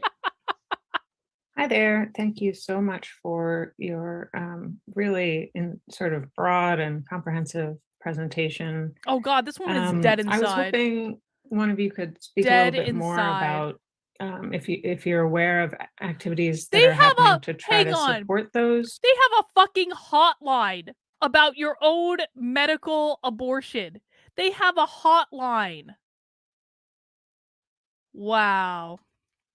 Emphasize says, when you don't have kids, you lose the human race, therefore losing your humanity. I disagree, Emphasize. I disagree. I think I have significantly more humanity than many conservative parents who refuse to say anything about the schools indoctrinating their little darlings, who send their little darlings to the public schools to be indoctrinated every single day. I'm actually doing more to protect their kids than they are. So I disagree. Just because I don't want them ruining my life and spending all my money doesn't mean I don't have an appreciation for children.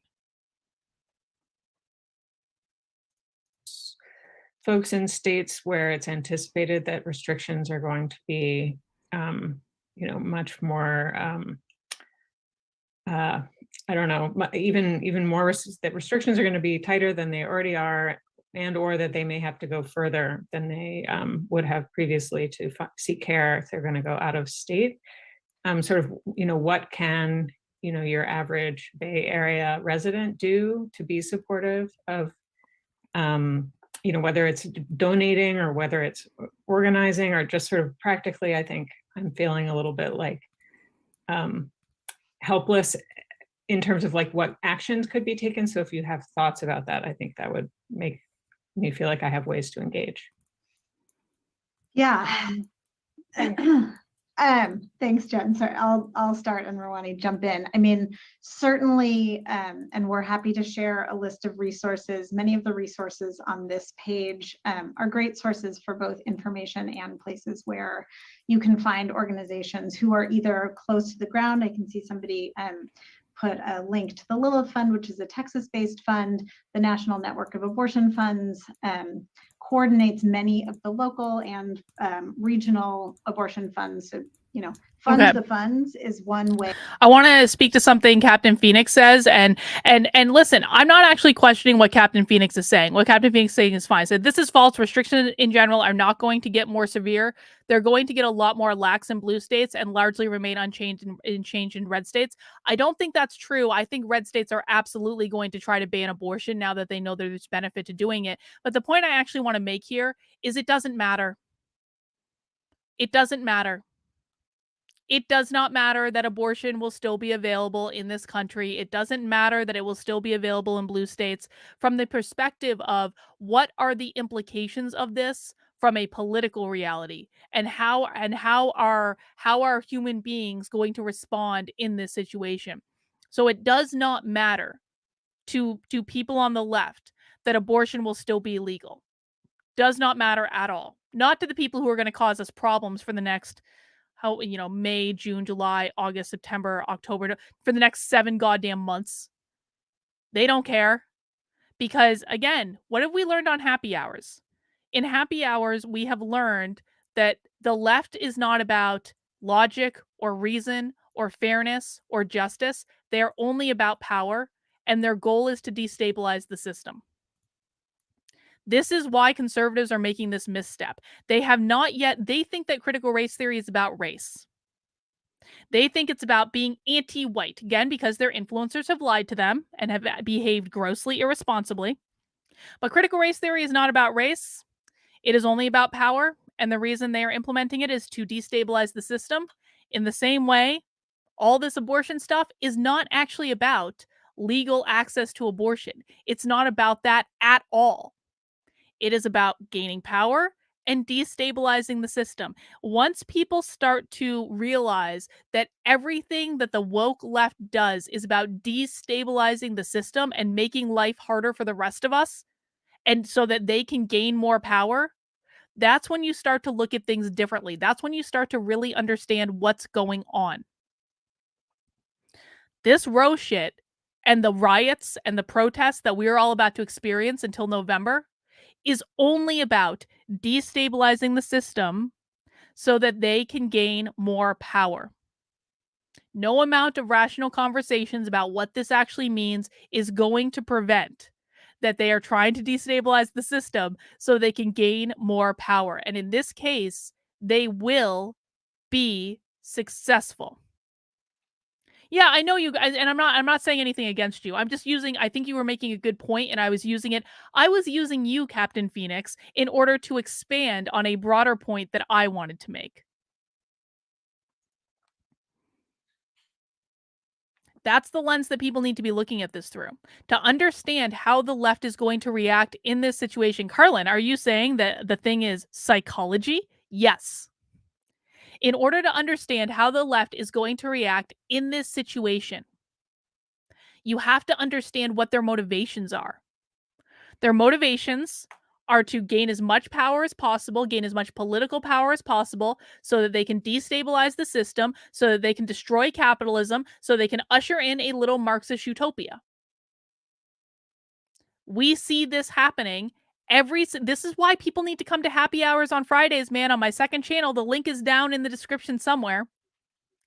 Because when you come to happy hour and you watch these woke trainings, you are going to see this so clearly. In every single woke training, whether it be about gender or race or being fat or trans stuff, in every single one of the trainings that we watch for happy hour, and people in the chat who come to happy hour can corroborate this, they always talk about destroying capitalism. They always talk about capitalism as the enemy. Every single time. That's what the goal is. And the left will use absolutely every single thing that they can use to their political advantage to gain more power, to destabilize the system, so that they can attack capitalism, so that they can ultimately build their little Marxist utopia. That is the goal. That's the goal. Every tactic that you see the left use, from protesting to Antifa to BLM to introducing crazy bills in Congress to trying to pack the Supreme Court to leaking the Roe versus Wade thing, every single strategy that you see the left trying to use is only and clearly about gaining more power by destabilizing the system so they can attack capitalism, so they can usher in their little Marxist utopia. That's what you need to be looking for in every strategy, in every presentation, in every comment. Everything. That's what it's about. To really help ensure that people who do have the ability to travel can still get to care. I think it's also really important to think about, and we don't have it here, but we can put a link in the chat, the independent abortion clinics who are most of the folks who support later abortion provision. And as we know, where abortions are restricted, people are delayed in seeking care. So we will inevitably see more people seeking abortions later in pregnancy. And there aren't that many clinics across the country that provide that kind of care. So the Abortion Care Network is the network of independent abortion clinics, and they are just going to be absolutely critical to maintaining access to the abortions that people need across the country. Something like Yuki, which is here on the slide, is a comprehensive sexual and reproductive health app that has information about all kinds of resources, as well as protocols for potential self-managing abortion and just information that people might need. And it has been designed, it was released by our colleagues at Women Help Women. It's really been designed to protect people's privacy and security. It does not store any back-end data, and so people can use it and ensure that there's sort of less of a digital footprint than many of the sort of femtech apps that we think about out there in the world, and is a really good source of information, especially for people in states that might be restricted, just sort of a common source for information. And I think from the legal perspective, people who are considering their options and trying to figure out what to do, the Repro Legal Helpline, which is situated at IFWNHOW, but came out of the SIA legal team, which was actually founded at the law school here in Berkeley, is just a phenomenal resource, and many, many questions can be answered there. And then I think, reproductive justice organizations across the country who are really working to build towards a post-Roe future that is more equitable and more founded in a post-Roe reproductive future justice framework, not just a framework of choice, is also a really great way to. So this should tell you, she just said a post-Roe future. And this presentation was given yesterday. Okay, so they are aware that the Supreme Court decision is coming down. They are aware it's not going to be on their side. But what I want you to really hear in what she's telling you is that they're already planning for this. They're already planning for this. This is why I've been really harping on the idea that this is not going to reduce abortion. The right thinks it will because they've been lied to by their influencers. This is not going to reduce abortion at all. They are already planning for this. They already have systems in place. They've already thought through what's going to happen. They've probably been working on this they've probably been working on this for years, but minimally, because they probably saw the writing on the wall, honestly, once Donald Trump got a few Supreme Court justices in, they were like, fuck. And they knew they knew it was coming. And they've certainly been working on figuring this out since the Supreme Court case was heard. But what people really need to hear is that the left is already figuring this shit out.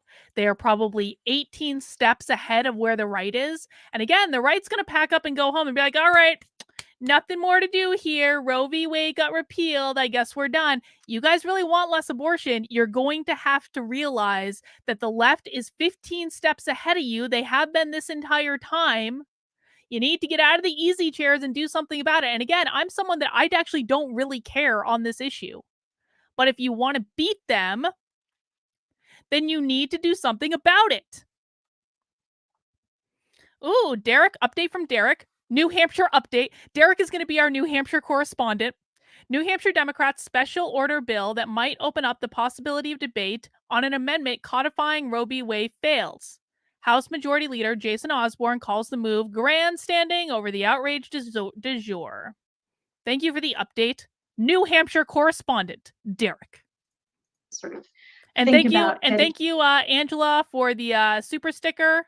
I appreciate that. I wish I could see the little cartoon on the screen. Maybe StreamYards will fix that someday. Resources and support efforts.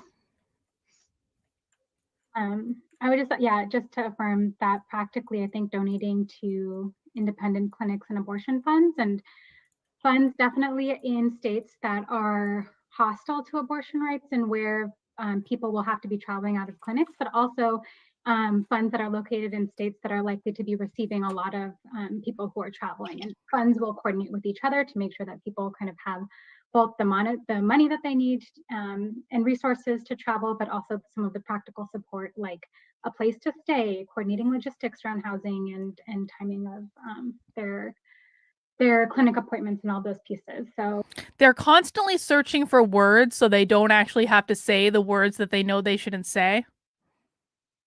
Yeah, even in New Hampshire with reasonable abortion laws, they're going after it because they have to. They have to. It's a political point for their audience. Brian says, the right has always been looking at a way to overturn Roe v. Wade. The timing is just really bad. Well, not only is the timing really bad, but here's the point, Brian. Overturning Roe v. Wade isn't going to do anything. It is not. Again, if the goal is less abortions, overturning Roe v. Wade isn't going to achieve that. Again, this is where they're like the conservative influencers have lied to their audience. They built this up, and I blame all of them. They built this up to be the most monumental thing that could ever happen in the history of ever. But the left has already planned for how to get around it. So it's actually not going to do anything. So all this hullabaloo, all this destruction, an absolute sabotage of every other initiative that we're trying to make progress on to beat back this cultural revolution. And I know you agree. I want to acknowledge. I know you agree. It's just like this is why I am so depressed and black-pilled over this issue, because not only has it completely sabotaged work in like 75 other areas that are frankly much more important and impactful, it has done absolutely nothing in terms of achieving the goal that they claim to have. This is like business 101. You set the goal, and then you set strategies that will help you achieve the goal. And if those strategies do not help you achieve the goal, some strategies sound great. They sound amazing. Like back in the day, like, okay, so I worked at Dartmouth back in the day, and here was a marketing strategy at Dartmouth. And this was during a $1.3 billion fundraising campaign that I worked on at Dartmouth. And this was the big marketing strategy. Let's create a viral video. That was a big marketing strategy at Dartmouth. And a video was created, and it was actually a solid video. I'm sure we can actually still find the video. It was like a good, solid video. It was. Did it raise $1.3 billion though? No. Did it contribute much of anything towards raising $1.3 billion? No, because you don't raise $1.3 billion by creating a viral video. And this video got featured on YouTube's homepage when it was created. This was a long time ago. It's like 15 years ago or something. This was featured on YouTube's homepage, and it did nothing in terms of contributing to the goal. It looked great. It was an awesome video. It got featured on YouTube's homepage. That's pretty great. It got a whole metric F ton of views. That was pretty great. It got written up and all these things. All that sounds really great. But ultimately, the goal was to raise $1.3 billion, and it did not contribute towards that specific goal. Now, the $1.3 billion got raised in other ways. But the point is that you can do things that sound really great that don't actually accomplish anything.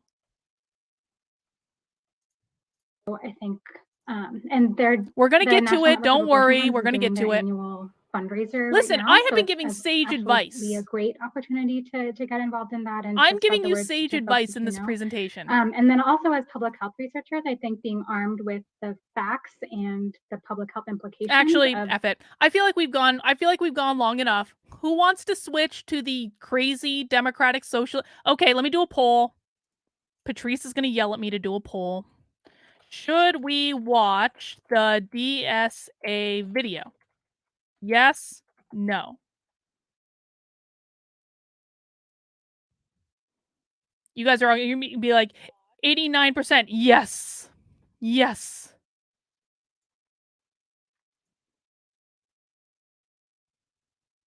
Oh, got a whole bunch of people watching on Rumble today. Hey, Rumble. Got a whole bunch of people over there. Got some folks watching on Rockfin. Got some people watching on Odyssey. Guys, please make sure you mount that like button and you subscribe to whatever platform you are following on. Oh, yeah. Okay. 94% of you want to watch the socialists. God. Of course. 94% of you want to watch the socialists. All right. We will watch the socialists. The things I do for you guys. I just feel like I've been Oh, Patrice. You think life got sucked out of us in that last video? I have a feeling this one's going to be worse. I have a feeling this one's going to be worse. All right, you asked for it. You guys demanded it. The real history of abortion. Old actions, new struggles. This is from the Asheville Democratic Socialists of America, the Socialist Feminist Working Group. Let's go. One. Blast off. Blast off, indeed.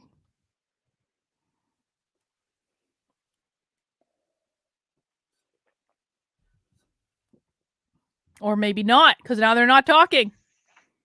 Nope. Oh.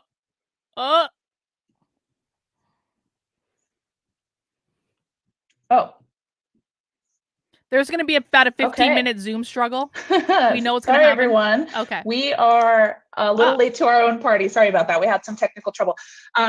Welcome, everyone, and thank you so much for joining us for this abortion teach-in.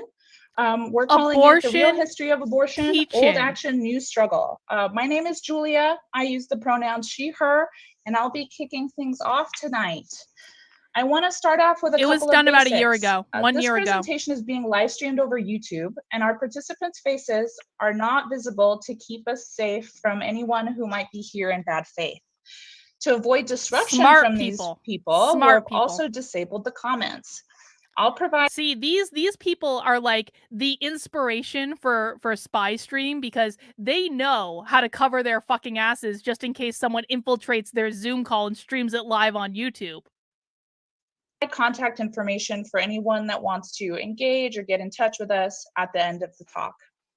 Also, I should issue a content warning before we dive in. Tonight we'll be discussing pregnancy, childbirth, and abortion. These topics can be sensitive, so please make sure that you've got your headphones in, there's no sensitive ears around, and you're ready to go. Okay, so let's get started. For anyone that might be new here, a question. What is the DSA? DSA, or the Democratic Socialists of America, is a national political organization run democratically by its members. We seek to build and be part of a mass movement that transfers power from the ruling elite to the working class and gain freedom through democratic control over all aspects of our society. Another question, what is the Socialist Feminist Working Group of the DSA? As socialist feminists, we believe that the emancipation of women and non-binary people cannot be achieved by merely gaining power within the existing system. We really do have to watch more democratic socialist content. That is based on lifestyle choices and individual freedom at the expense of other people. Our goal is to bring a feminist lens to the work of DSA as a whole, and we provide opportunities for education and engagement around feminist issues. We're going to watch Democratic Socialists of America every week now. I'll be calling it SOCFEM from here on out. Just to make it easy. SOCFEM. Do you hear that? From SOCFEM, here with me. SOCFEM. It's like Orwellian doublespeak, like IngSoc. SOCFEM. Are you fucking kidding me? It is so close to IngSoc, it's ridiculous. Okay, pause the video so we can establish a drinking game. Normally we do bingo. Okay, what is the drinking? It is fucking IngSoc. Oh my god. We are definitely watching more Democratic Socialists of America videos. Holy shit. Yes, Alex, perhaps our next Sassy Saturday, we will take a break from internet drama and we will watch socialists. Or even communists. Maybe we can find a good communist video. Okay, someone else. I can't create a bingo card on the fly, dude. I can't create a drinking game on the fly. We'll do it next time. Tonight to present to you all are Erin, Tessa, Emily, Jenny, and Michelle, whose voices you'll be hearing throughout the next hour. Tonight, our goal is to show you that abortion is a very common and safe healthcare practice that has been outlawed and attacked in response to a decrease in the birth rate. While we often hear abortion framed as a moral or religious issue, we want to show that in a real and material way, the control over abortion is actually a means to force people to reproduce and maintain the population, even in the face of poor economic conditions. We're going to get into the history of the abortion struggle and talk about how it's progressed over the last 2 centuries. We'll hear testimonies from radical women in the 60s on their experiences with abortion. And then we'll get into how the abortion struggle looks today and the real reasons behind that struggle. Before we dive in, I want to clarify an important point. Sometimes the material or statistics that we rely on for data will exclusively use the word women to speak about pregnancy and abortions. Oh God. We know that it's more than just women who can get pregnant and also that some women can't. Part of the process of normalizing abortion and fighting for the freedom and they were ahead of their time is making sure that literature and science catch up to terminology. They were ahead of their time. The Democratic Socialists of America were saying men could get pregnant a full fucking year ago. Look at this. Streamed on February 11th, 2021. They were ahead of their time. The Democratic... See, this is another reason we're going to start watching more Democratic Socialist content, because it is like the fucking precursor for all woke bullshit and nonsense. Sam says, when they say systemic racism, file a FOIA. FOIA, FOIA, FOIA. That uses terms like pregnant people instead of women. That is a long-term project, and meanwhile, we're unfortunately stuck with data that does not include all identities. We are always looking deeper for stories from historically marginalized people whose testimonies are difficult to access because they have been erased and overlooked by history, by the influence of the patriarchy and white supremacy. Oh, God. The history of abortion knowledge is an eternal work in progress. And so this presentation is an evolving one, changing with time to reflect more and more of the knowledge that we gather. So with all that out of the way, let's get into it. Tessa, one of my wonderful They were ahead co-hosts of this Berkeley. evening, will take it away from It's here. true. Oh my God. What the fuck is Thank that? you, Julia. All right. Abortion is usually defined as the intentional ending of a pregnancy or an induced miscarriage. I need to take a screenshot right now. Hang on. I'm sorry. Screenshot. This can be done medicinally by taking a pill, or it can be done surgically. So who gets abortions? The current statistics show that approximately 30% of women will get one or more abortions in their lifetime. And as Julia was just saying, because the language in most of these studies has not yet caught up with us, we would like to clarify that not just women get abortions. Trans men, non-binary people, gender fluid, and gender non-conforming people can all get abortions.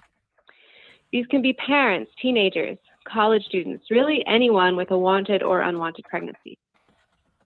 The truth is, abortion can be easy, accessible, and safe. It can be, and it should be. Wow. So why is it of utmost importance that we're talking about this now? While abortion has been legal for more than 4 decades, anti-abortion politicians have pushed safe legal abortion care out of reach for poor women, young people, and people of color. And that will only get worse if Roe versus Wade is overturned or weakened. While the topic we're focusing on is abortion, we want to point out that the overall fight is bigger than just abortion. It's about reproductive justice, and it's about gender justice.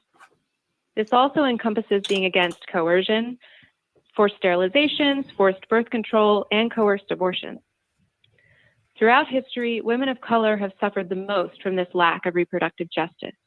So we want to highlight just a few of the reproductive struggles women of color have encountered and explore how this is still happening in the present day.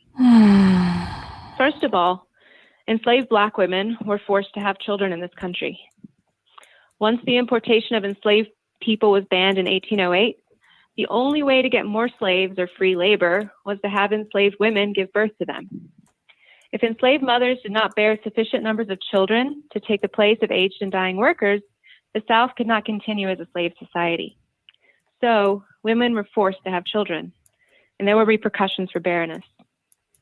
Young women who had not demonstrated fertility faced the possibility of separation from their family, as well as additional labor. If a married couple lived together for long without having a baby, some planters, even right here in North Carolina, would force both husband and wife to choose new partners. It was reported that many marriages did not last longer than 5 years because if no children were born within that period, husbands and wives were expected to find other spouses. Another matter of reproductive injustice was the mass sterilization of Puerto Rican women by the U.S. Between the 1930s and 1970s, the U.S. government sterilized about 1/3 of the women in Puerto Rico. Is that true? Because allegedly Is that the true? island was overpopulated and the government wanted to control population. I question and the increase veracity of that migration to claim. mainland US. Yeah. And more okay. relevant to us, Captain Phoenix increase says this the is number of women verifiably untrue. participating in the workforce. Which in I mean, Puerto I don't know Rico if the meant Captain Phoenix looks like low-paid the most textile jobs. credible person. No offense, Captain Phoenix, but like, Forced sterilizations, I unethical want a trials of source. contraceptives, and other forms of government control of reproduction were commonplace among women of color in the U.S. And this continues to happen today. As recently as September of 2020, a nurse reported medical neglect and questionable hysterectomies of ICE detainees at an immigration and customs enforcement facility in Georgia. Also, the fact that the United States has a higher than average maternal mortality rate has brought more attention to the way racism impacts healthcare today. We know that Black mothers in the U.S. die at 3 to 4 times the rate of white mothers, one of the widest racial disparities in women's health, and that even personal wealth does not protect Black mothers from that very high risk. So why do socialists care about abortion? For Good those of you who question. don't know, socialism is when workers own the means of production and manage their own working conditions. So socialists are, of course, concerned with the way society organizes labor, the working people, and the economy. Oh my God. This is presenting abortion as white supremacy. I mean, I think well, it kind of is, actually. Emphasize, you're right about that. It is presenting abortion as white supremacy. To be clear, having and raising children is work, and it's a very important form of labor in our society. Reproductive labor and childcare are necessary to run a society and to send folks to work. And often forgotten and underappreciated form. Sin says, and I trust Sin. Sin is a smart cookie. Sin says that this forced sterilization in Puerto Rico thing is real, Captain Phoenix. So I don't know. You and Sin can have a debate. That's crazy, though. That's nuts. Captain Phoenix says, when I said it was verifiably false, it was in reference to something. Okay. Fair enough. Fair enough. We will not besmirch your good name. Form of labor in our society. Restricting abortion and birth control means women have to do this labor whether or not they want to, and whether or not the conditions, i.e. healthcare, childcare, etc., are good. So when did people start getting abortions? People in the ancient world sought abortion just as we do today, but the methods were often ineffective, dangerous, and/or painful.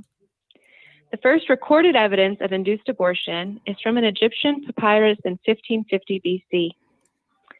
Records from ancient China document the consumption of mercury to induce miscarriage. And people in Southeast Asia, all the more reason to dissolve the government. Abortion by massage. All the more reason. As for the Bible, it turns out the only mention of abortion in the Bible is how to perform one. Oh. Abortion may be referred to in the Bible in the book of Numbers. I'm sure the Christians are going to have something to say about that. Water. It also says that life begins at birth, at the first breath. Although the Bible does not have much to say about abortion, early Christian scholars debated its morality, with some believing that abortion should not be permitted except in specific cases. I'm going to make a clip for my channel that's going to be called "The Bible Supports Abortion."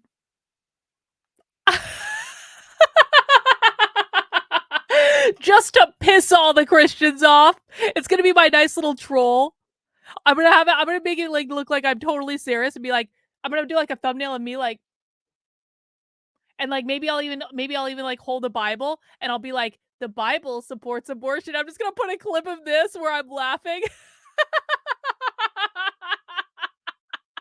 Can you imagine the shit show that would take place in my comments? Because here's what happens with the right, and well, at least I suppose this happens with everyone. I don't necessarily think this is like a conservative or right-leaning issue, but people every day will comment on my video just based solely on the title without actually watching the video at all. And you can always tell what the comments are because they say things that I specifically address in the video that they ignore. Holy shit. Can you imagine if I just put up a clip of this right now, of me making fun of this idea that the Bible supports abortion, and I just labeled it, the Bible supports abortion?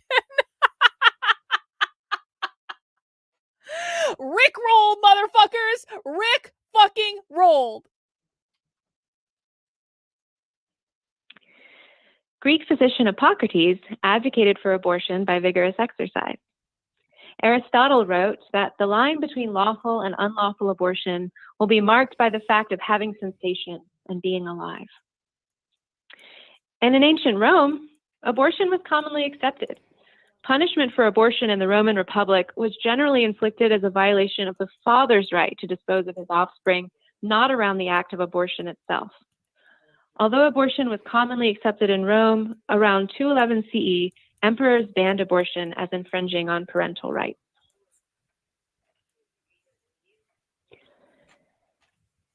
Abortion laws in England and Europe, which influenced those in the US, were based upon both common law and religious ideas. English common law permitted abortion until the time of quickening, which is when movement of the fetus is noticeable and occurs sometime between 15 to 20 weeks into the pregnancy.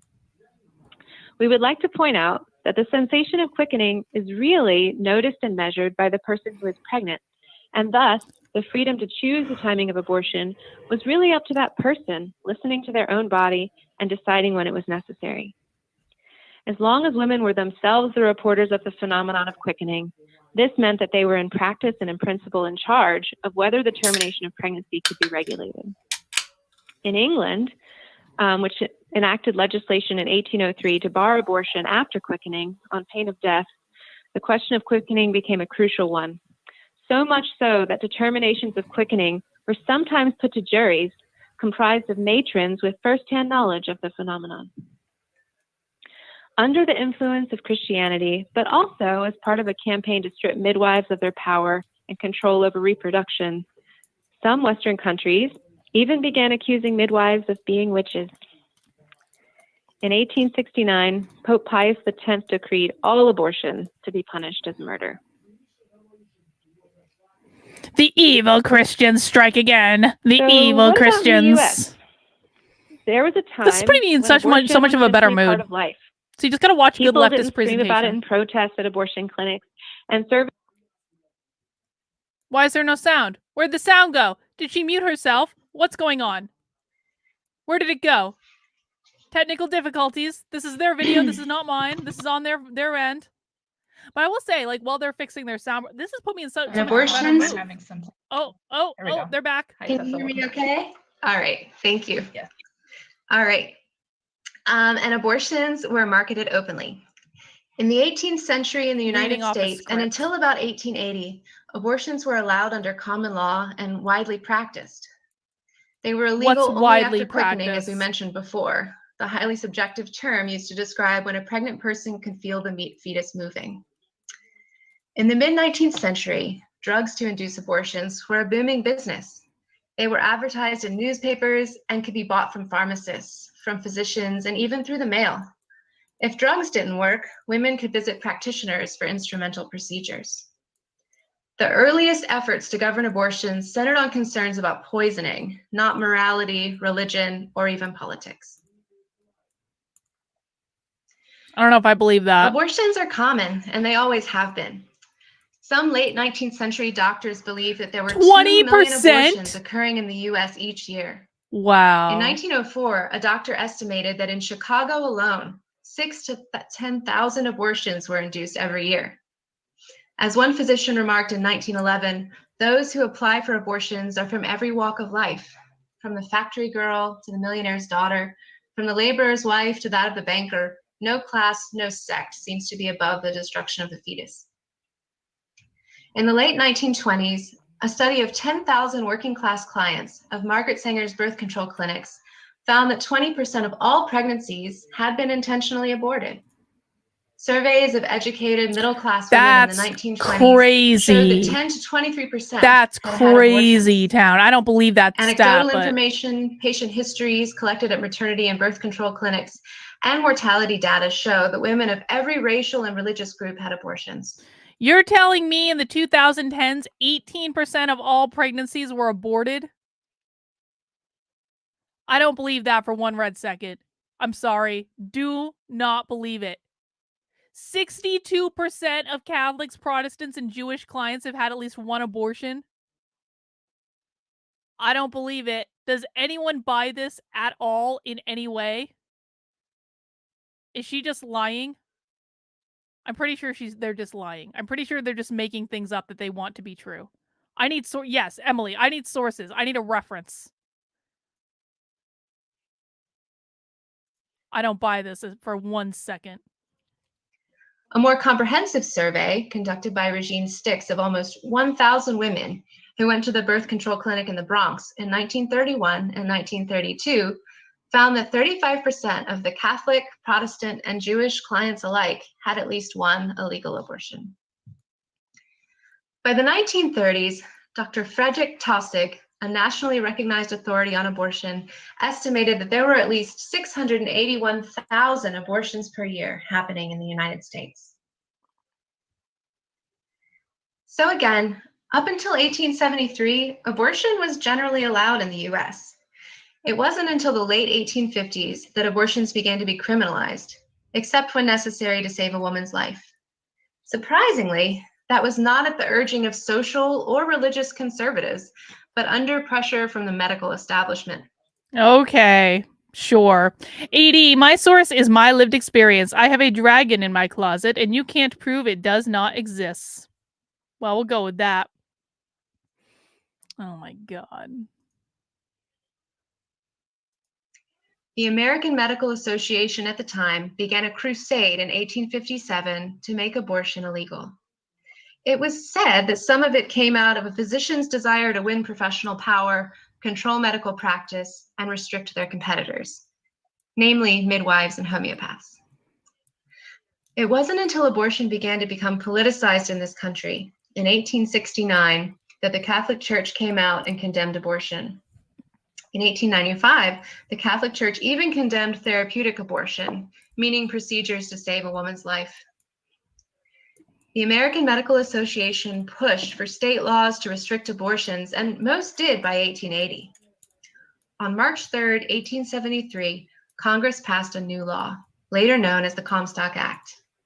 The statute defined contraceptives as obscene and illicit, making it a federal offense to disseminate birth control through the mail or across state lines.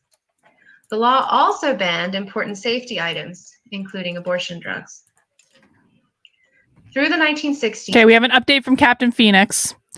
I've seen the source on the 61% that's based on should abortion be allowed under at least life-threatening conditions to save a woman's life when you know the baby's going to die. Obviously. Obviously, the statistic was perverted. Obviously. Abortion was banned in much of the US, Phoenix. due in part to lobbying by the American Medical Association. We will highlight the fight and the struggle of women for reproductive justice in the 1960s and 70s in just a moment here on the next slide. But back to the timeline. Abortion wasn't such a political and divisive issue that long ago. In 1969, Republicans led Democrats by 10% in their support for legalized abortion in the first trimester. Then finally, in 1973, the Roe versus Wade case was a landmark decision of the US Supreme Court in which the court ruled that the Constitution of the United States protects a pregnant woman's liberty. Check the Twitter accounts of the Democratic Socialists of America in the last couple days. That might be just a fun activity. If someone is feeling so inclined, go check the Twitter accounts of the Democratic Socialists of America and just see what they're saying. I'm just curious. Without excessive government restriction. In its ruling, the court recognized for the first time that the constitutional right to privacy is broad enough to encompass a woman's decision whether or not to terminate her pregnancy. Roe has come to be known as the case that legalized abortion nationwide. Since 1973, when Roe versus Wade was approved across the United States, states have enacted more than 1,000 laws to limit access to the procedure. More than a quarter of these laws were passed not that long ago, between 2010 and 2015. And so, flash forward to more recent times, in 2019, 61% of adults in the US believe that abortion should be legal in all or most cases. But it is still more of a struggle to obtain a safe and legal abortion than ever. Really? No, wrong, no. And back to the incorrect. 1960s and 70s. In this time, radical feminist groups were working hard and agitating for abortion rights. In February of 1969, Red Stockings members disrupted a New York legislative hearing about abortion. The New York Joint Legislative Committee. Red Stockings, is that some sort of Democratic Socialist thing? Does anyone know what that is? AD, I feel like you'll know what this is because you know everything. AD said this skips a whole history between 1968 and 1973. Roe versus Wade was delayed. God. On the problems of public health had called the hearing to consider reforms to the New York law, then 86 years old, on abortion. They condemned the hearing because the experts were a dozen men and a Catholic nun.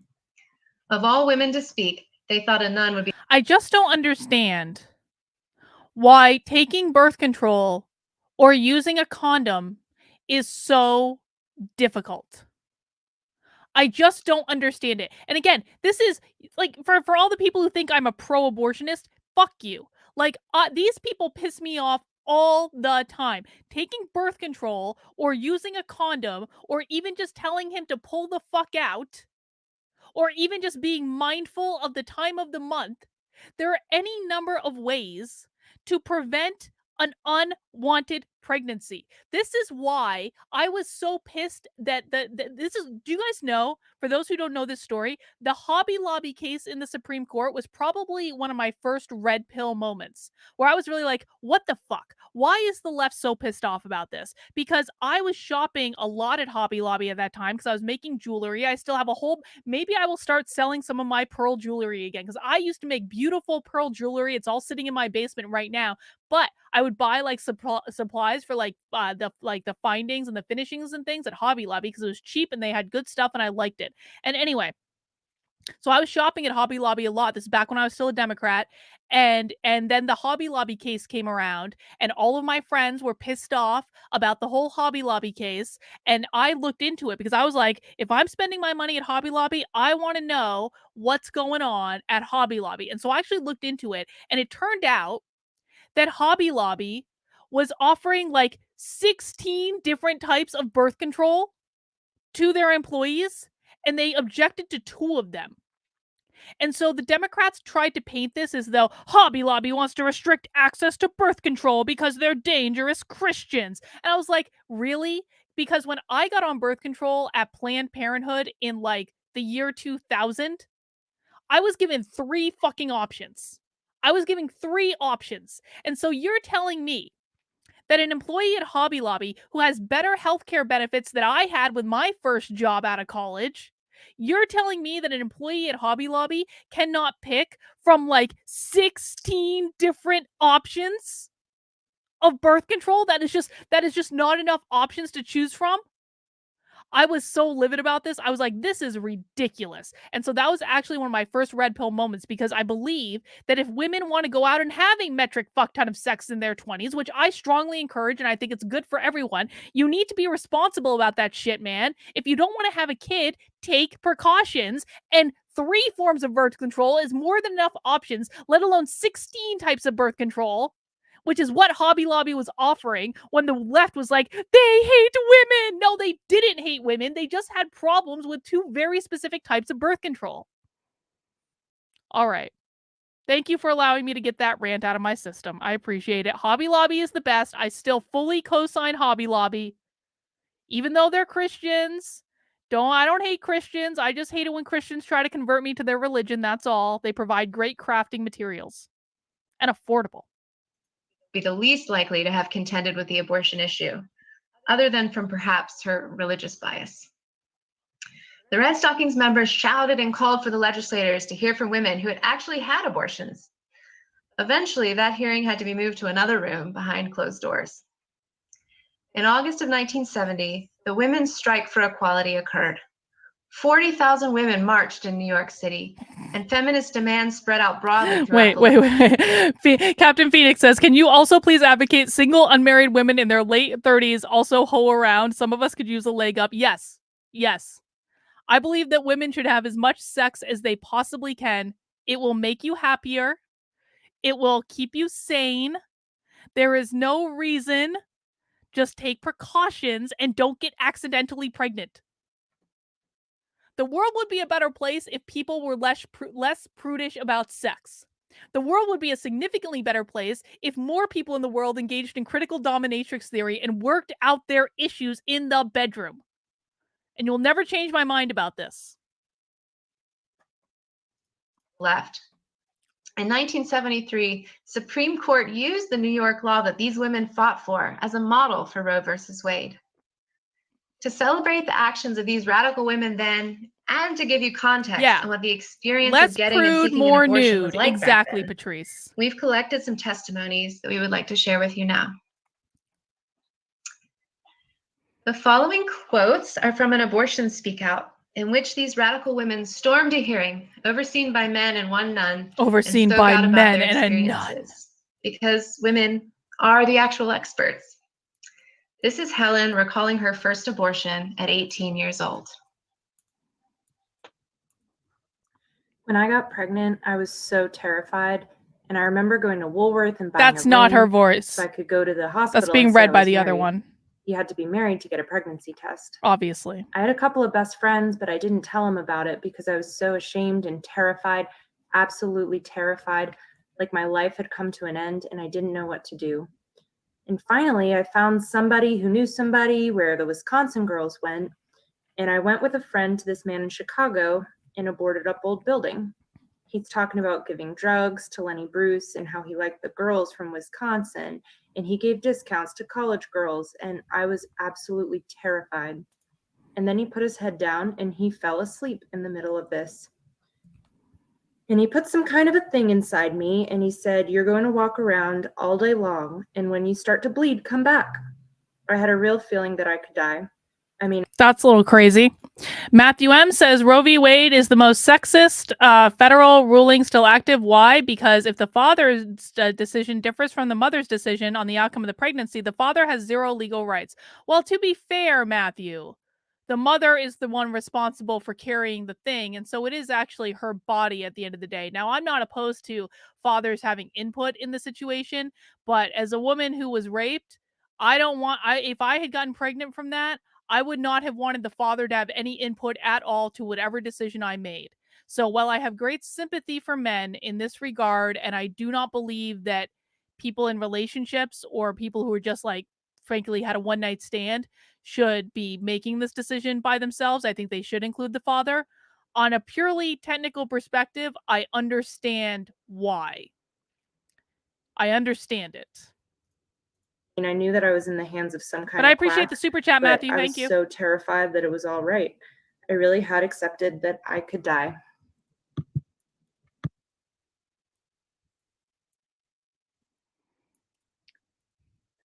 I remember when I told my mother that I was pregnant and wanted an abortion, she fainted. She thought I was going to die. And she wasn't so far from the truth, because many people did die when they had abortions. Yeah, Jess, the problem is that it is near impossible to prove most of the time. That is the problem. I would not have been able to prove it. I absolutely would not have been able to prove it. So that's just not always a feasible option. And I'm sorry, the conservatives need to, like, the pro-life people need to come up with a better answer for what happens to women who are forced. There needs to be a better answer, because the answer that will not be acceptable ever by anyone who is pro-life is that women who were forced to have sex in the first place through no fault of their own should not have a choice about their pregnancy, or, well, they'll regret it if they get an abortion, so we should just make the choice for them. That will never be the acceptable answer. Never be acceptable answer. I remember going to the doctor's offices and being turned away. Doctors telling me, "Get out of here. I don't want to hear the word. I don't want to see you." And running around Manhattan trying to find someone who would talk to me, being terrified. We'd make appointments to go to the abortionist, and I'd wait some more. Finally, at 5 o'clock, if the appointment was at 1, I realized he's not going to come. And finally, I realized the point was everything was set up to make me get married and have a child.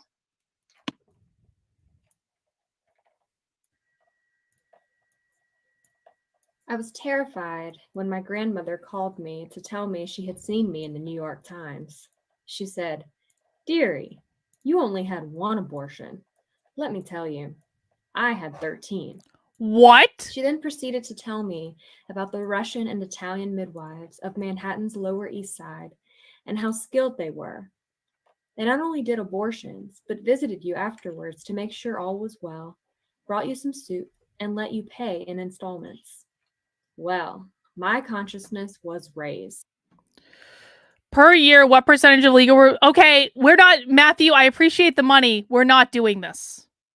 You are going to get absolutely nowhere on my channel by making the argument that we should have no consideration for women who have been raped. You are going because it doesn't happen that often. I don't care how many times it happens. I don't care if it only happens once.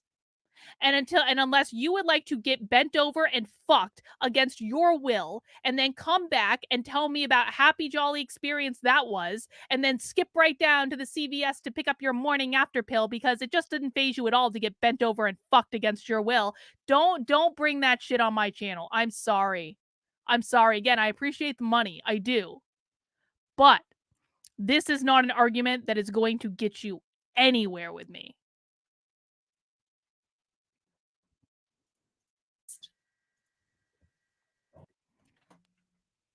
And if you feel offended that I told you to get bent over and fucked against your will, then imagine what that's like when it happens for real.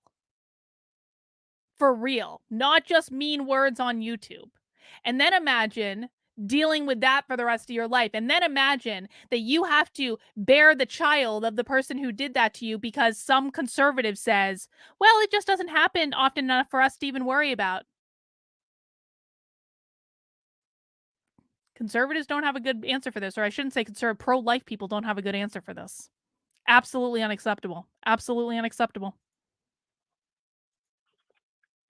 Now that we've covered an overview of the history of abortion and abortion bans in the US, the how, let's delve deeper into the question of why. Oh, look.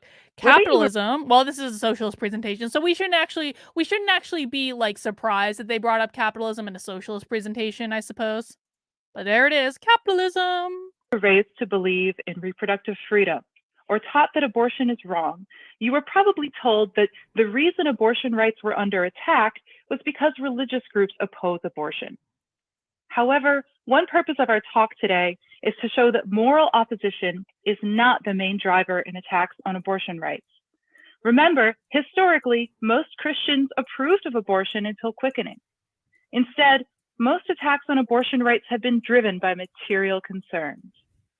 What do we mean by material concerns? It must be a woman's choice. Let's first take a look at two types it of must labor be a that woman's capitalism choice. exploits. You probably know Any that answer that capitalists, is who not are the this big is bosses who unacceptable. own and control resources, exploit workers by underpaying them and accumulating profit. We call the work done by these workers of producing goods and services having monetary value productive labor. Additionally, Marxist feminists recognize that capitalism also depends on the domestic labor of women and other caregivers, many of whom work for free. We call this work reproductive labor, and it includes things like cooking, What did Brent say? cleaning, having and raising children, and caring for the elderly.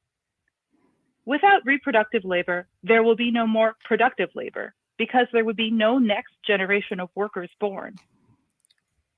Capitalism exploits both types of labor, and workers of both types find ways to fight back against this exploitation. When workers are unsatisfied with their work conditions, they can join a union or go on strike. When reproductive laborers are unsatisfied with their work conditions, they can refuse to do the labor of cooking, cleaning, and having children. It's this latter point that we're focusing on today. How does this relate to abortion? First, it's a problem for capitalists when either kind of worker. Are they suggesting that women should utilize a pregnancy to hold over the head of their spouse to not do literal reproductive labor? Is that what they're about to argue?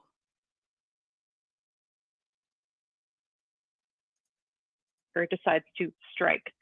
Bosses and owners want workers to go back to the factory or office and caregivers to have and care for children. They want more money, which means they need more power over workers' lives. In the case of childbirth, they want to be able to force people to have children. Second, fewer people having children leads to declining populations. Declining populations are a problem for capitalists because they want a large labor pool. If there are more workers, there's more competition for jobs, which drives down the cost of labor. It also increases the number of potential customers. One Forbes.com article explains that, quote, with shrinking supply of labor, firms will sometimes shut down, but population growth means steady flows of new customers, whereas closing firms happen only occasionally, end quote. Population growth also contributes to GDP growth. According to capitalist economics, a nation's economy must grow every year by sufficient percentages or else the system enters a recession or depression.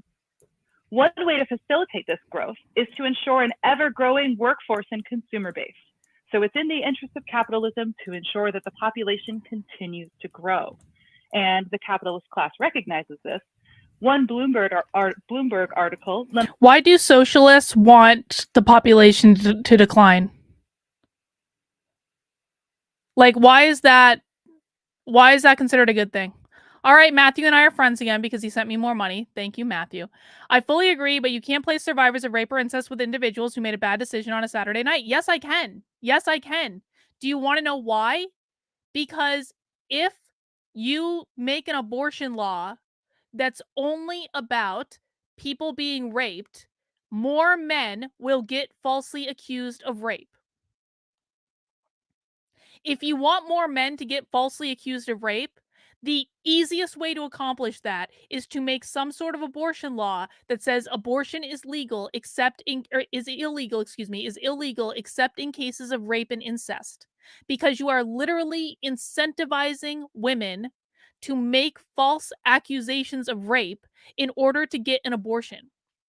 So yeah, you have to. I'm sorry. This is a compromise that you guys are just going to have to make if you want any reasonableness in this at all. Otherwise, don't be surprised when you or your son or your brother or your best friend gets falsely accused of rape because you literally incentivized women to falsely accuse you of rape. And I'm not a fan of this. I have literally been one of the, and I frankly have advocated for men who have had false accusations. And I almost start to regret that because of this entirely. Because I don't think it's right, but the reality is that the minute that you incentivize something, the more it's going to happen. Laments the population decline in wealthy countries with the headline, "A world with fewer babies spells economic Less people trouble." to redistribute the money too. And You're a recent right. Market Watch article warned that, quote, "America's declining birth rate More is a population warning equals sign less food. for millions of people's finances," end quote. This effect is compounded by the fact that U.S. birth rates declined in response to the Great Recession and will likely decline further following future recessions. The system has long relied on reproductive labor. As scholar Helen Matthews Lewis wrote, "Women's labor is used as a safety valve to maintain the economic system through cycles of inflation and depression. Social programs can be cut," she said, "because women are back home in the informal, non-economic economy, feeding and maintaining family members," end quote. As we'll see, while of course many people want to have families and do so despite poor conditions, many other people find it too difficult to raise children. This is already getting boring. Yeah, world Trugger. I hadn't considered the effect of this is why I make a point to make this point to pro-life people. Because if your grand plan is abortion illegal except in cases of rape and incest, this is exactly what's going to happen. And so the compromise is abortion is legal for a set period of time with also exceptions for rape and incest or false rape accusations. That's the choice. That's the choice. And it's a sucky choice. It's not a convenient choice, but it is a choice nonetheless. And you have to pick the lesser of two evils. And I'm sorry, if women want to have an abortion, they will obtain an abortion. It is just what it is. But I don't particularly want men to be more open to false accusations of rape than I already think that they are. Children in our society and have decided not to. Since capitalism relies on this free labor, it sees this as a problem. So, what's the cheapest way to increase birth rates? Restrict access to contraception and abortion. Now, let's take a closer look at this decline in the birth rates and some of the reasons for it. This slide shows a graph of birth rates in the US from 1800 to 2020. Capitalists want the birth rate to be above replacement level, which is usually calculated around 2.1 or 2.3 children per pair of adults. Attacks on abortion follow declines in birth rates. As you can see in this chart, Birth rates in the US have overall declined steadily since the 1800s. The exception came during the baby boom period from Abortions are going to happen regardless. Kids are going to be killed regardless. This repeal of Roe v. Wade is going to result in more abortions, not less. So you can't use this argument here. This is a lazy argument. We've already covered this on the stream. Already covered it. 1940 to 1960. And you might Alex, this is not an argument against promiscuity. I don't have like there is no problem with promiscuity as long as people are taking precautions. Have as much sex as you want. Just take a precaution. We should be encouraging as much safe, protected sex as possible. AD, why are marriages where the women is the breadwinner 50% more likely to end in divorce? I don't know. I don't know, AD. Why do you think? I don't know. I remember that during the baby boom, there was widespread support for abortion rights, at least in the first trimester of pregnancy. As Tessa mentioned earlier, in the 1800s, the leading opponents of abortion were not clergy, but medical doctors. Doctors supported abortion bans because they wanted to put midwives out of business. And in some cases, come because they perceived on. the population decline Please. and blamed it on abortion. I don't believe that for Physician one red Horatio second. Storer brought this to the attention of U.S. politicians around the year 1870 when he published an That makes article no titled sense. On the Decrease of the Rate of Increase of Population Now Obtaining in Europe and America, which blamed the slowing of population growth on abortions. Politicians began proposing abortion bans because birth rates were declining, starting with the Comstock Act in 1873. Since 1960, birth rates in this country have reduced. I kind of feel bad for average person. I kind of feel bad for. I feel like I'm triggering average person's asexuality by talking about how much people should have sex. I don't know, average person. Go find another outlet. Go, like, I'm sure there are many other, like, there are many other things you can do. I don't want to. What would the term be? I don't want to be asexualist. I don't want to make you feel like you're not welcome. This decline, after which in the 1970s, abortion became a key political issue. Asexuals matter. Reagan ran for president on an anti-abortion platform in 1980, despite passing the nation's most liberal abortion law earlier as governor of California. What changed in the 70s and 80s? Look at the graph. Birth rates were declining and even dipping below replacement level, which meant that the overall population was going to start to shrink unless someone intervened. Conservatives will tell you that abortion became a political issue because of Roe v. Wade, but politicians were likely scared of what corporations would say about declining populations. Additionally, I don't think that was religious activists remote realm of their consideration because it was a convenient rallying cry, which let them form a coalition for the purpose of upholding segregation. What? As you can see, the downward trend in birth rates continues today, and bans have followed. Did she just argue that the reason that conservatives supported, the reason that conservatives do not support abortion is segregation? Is they want more Wait, what? I do not understand that argument. I have to think about that one. Someone please explain to me the argument she just made around segregation and how being pro-life, is pro-segregation. I don't understand. Savrits, masculinizing, that's definitely a word. Masculine, I don't know how to say this. I'm going to say masculinizing. That's not what you wrote, but masculinizing the feminists. God damn it, why can't I speak? I'm not even drinking. I haven't had you guys think I just do this when I get drunk? No, I can't speak normally. Masculinizing the feminine and feminizing the masculine is a part of unifying the opposites of genders, to be androgynous as an organism when men knew no women and women knew no men, occultist belief. Huh. Fascinating, Savrits. Fascinating. According to the Guttmacher Institute, in 2019, conservative state legislators raced to enact an unprecedented wave of bans on all, most, or some abortions. I worked And it by out, the end okay? of the year, I worked 25 it new abortion bans had been signed into law. Today, despite early predictions of a COVID baby boom, current data show that we're what, 3 hours into the stream. This is where things start to get crazy. Declining birth rates are correlated with the education attainment of that country's women, and that is very highly correlated and is cross-cultural. Well, that makes more sense. I mean, it's idiocracy. We're in idiocracy. That's what's going on. We are literally in idiocracy right now. the U.S. would see as many as 500,000 fewer births in 2021. So we can expect more attempted abortion bans to come. The reasons for this decline in birth rates are important to us because a lot of these reasons relate to things that socialists want and capitalist politicians aren't willing to give. First, though, some of the reasons for the decline are neutral or even positive. Can you believe One that positive Carlin reason streamed for for the decline 3 in birth hours rates today talking is that about infant and child abortion? How mortality dare are lower. she?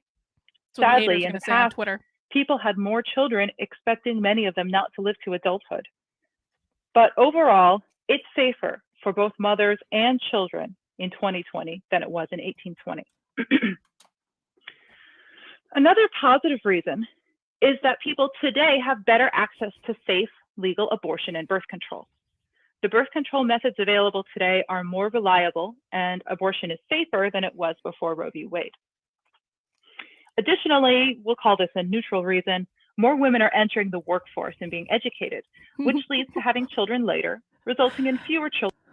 AD says, meaning this women presenter is a word I can't say on the YouTubes without getting demonetized, AD. But yes, I agree with the sentiment. I agree with the sentiment. Children born per person.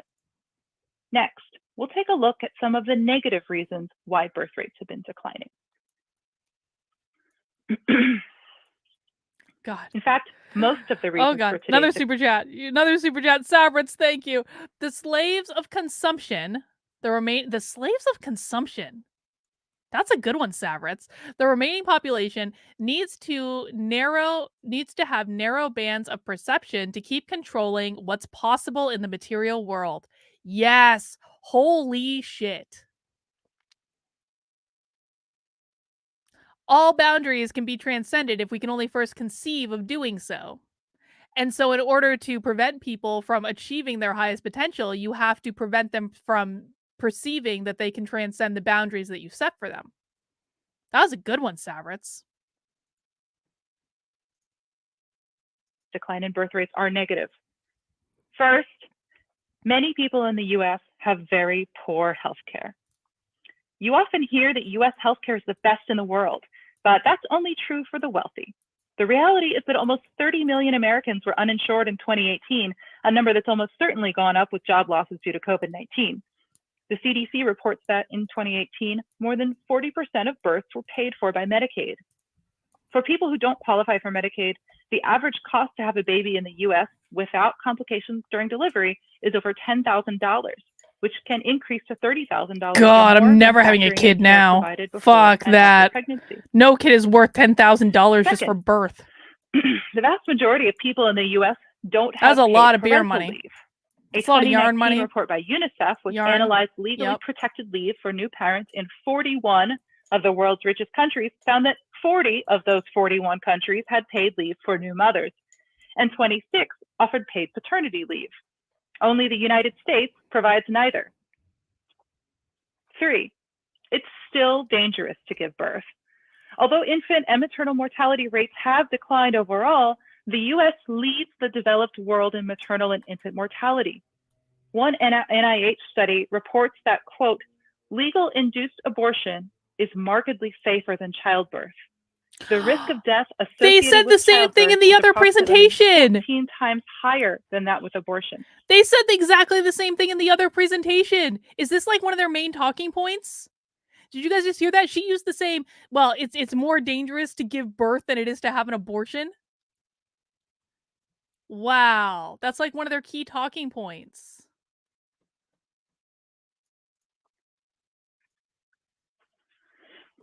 Finally, here's one more reason for the decline in birth rates in the US: the serious lack of affordable childcare programs. Most That's a people legit who problem. raise children will raise Listen. them in a household where... Well, I'll say this. This is another problem that if conservatives and pro-life people wanted people to be more inclined to have the babies, they should absolutely figure out childcare, because childcare is ridiculously expensive. Childcare is astronomically expensive for I mean, I don't know how people afford. This has honestly been so okay. I don't want kids in general, but this has honestly been one of the considerations that I factored in not wanting to have kids, because I truly don't know how we would pay for it. I have no, and I mean, we aren't poor or anything. We aren't destitute. Everything's fine. It's just so expensive. And so if pro-life people want people to be more inclined to have kids and not want to get abortions, one of the easiest things they could do is figure out how to make childcare more affordable. Like significantly more affordable. Where either both parents work or where the main caregiver is a single parent who works. Thus, the cost of childcare is an important factor people weigh when deciding whether to have children. According to one survey, more than half of families report that they spend at least $10,000 per year on childcare, which is more than the average annual cost of in-state college tuition. The average weekly daycare cost for one infant child is $215. To compare, someone who makes the federal minimum wage, which hasn't increased in a decade, takes home about $250 per week. So you can see why, as one of the graphs on this slide indicates, the percentage of stay-at-home mothers has risen. For many people, it simply isn't cost-effective to work only to barely cover the cost of childcare. And women bear the brunt of this responsibility, as you can see in the graph on the right. Worse yet, the quality of childcare is often so low that children are put in dangerous conditions, sometimes with fatal consequences. Under these conditions, it is understandable that some people choose to use birth control and have abortions because they can't afford to have children. Our point is this: abortion is not fundamentally a cultural issue, it's an economic issue. As we've seen, there are a number of reasons why people might choose not to have children even if they would like to. Unsurprisingly, based on what we've learned, child and parent poverty in the US is quadruple that of other rich countries. Under these conditions, many people have decided that it's too hard to have kids. Everything about kids is expensive. They're basically sucks of money. Since so many people decided not to have kids or stopped at This is why I have responsibly decided not to have a kid. I like money. Remember, I like my money. I like US forces vacations. People to reproduce I like so yarn. capitalists are happy and profits can grow. The power structure in the United States might have been willing to accommodate our demands for abortion rights when birth rates were high, but as birth rates have dropped, they started chipping away at reproductive rights to ensure a growing labor pool. If conservative activists and politicians were serious about reducing abortion, they could push About to 15 improve minutes. the conditions of childbirth Almost and done. child rearing, ensuring that parents and children are healthy and well cared for. In other wealthy countries, governments encourage people to reproduce by offering generous welfare policies. But rather than mandating paid leave, universal child care, or universal health care, many capitalist politicians... If I'm honest, I actually found the first video we watched to be worse than this. Now, don't get me wrong. They've had a couple of interesting moments in this video, but I actually found the first one to be worse than this. But there's like about 10 minutes left of this video, so it is entirely possible. Like what usually, for people who don't come to happy hours, what usually happens with, and you absolutely should come to happy hours at 5 p.m. on my second channel, Actively Unwoke, because this is essentially what happy hour is. We watch these trainings and we talk about them. But like, what you need to understand is we're watching the full form training. And so there's going to be crazy shit in the training, but there's also going to be boring shit in the training. And it's all about sifting through the boring garbage to identify those really crazy nuggets that teach us about their mindset. Emphasize says she's shilling for us to give our money to college instead of having children. Yeah, I guess she is, Emphasize. I guess she is. And Savard says further situations to lead to big daddy government. Yes. Politicians in the US prefer to simply make abortion illegal. It's not fair that the state makes it so difficult for many people to have and raise children. And that's why we fight in the short term for Medicare for all. I think we can agree on that, actually. Paid leave and free childcare. And in the long term, for worker control. We believe that having children should be safe and affordable for all people. We also believe that people should have children because I'm going to be honest. Listen, I'm not advocating for the government to pay for childcare. I do think there should be ways to reduce the cost of childcare. I don't know what that is, but I'm going to be honest. The socialists are making some good points right now. They are. They are making positive points. Got to acknowledge when someone makes a good point, even if they are a socialist. Because they want to experience the joys of parenthood, not because they're forced to do reproductive labor by the capitalist state. Oh, God. You, if you are able to do so, should be free to choose whether or not you carry and give birth to a child. But Sam says, if companies wanted more workers, then why layoffs? I mean, layoffs don't happen every day, Sam. They don't happen every day. I mean, it does benefit the company to have more options, a deeper labor pool. You have more skill sets, easier to fire bad employees, things like that. But there is legitimacy there, but not in the way that they're not there. It's like there's a nugget of truth among a mountain of bullshit. The system in this country wants to force you to have a child, even though it may be dangerous or require a large sacrifice from you. If instead we had complete reproductive freedom, we'd be free to demand better conditions or refuse the labor. Now, let's take a look at some common unhelpful arguments. And we just hit the crazy train slide. Rights. Okay, good. Maybe you've made some of these arguments in the past. That's okay.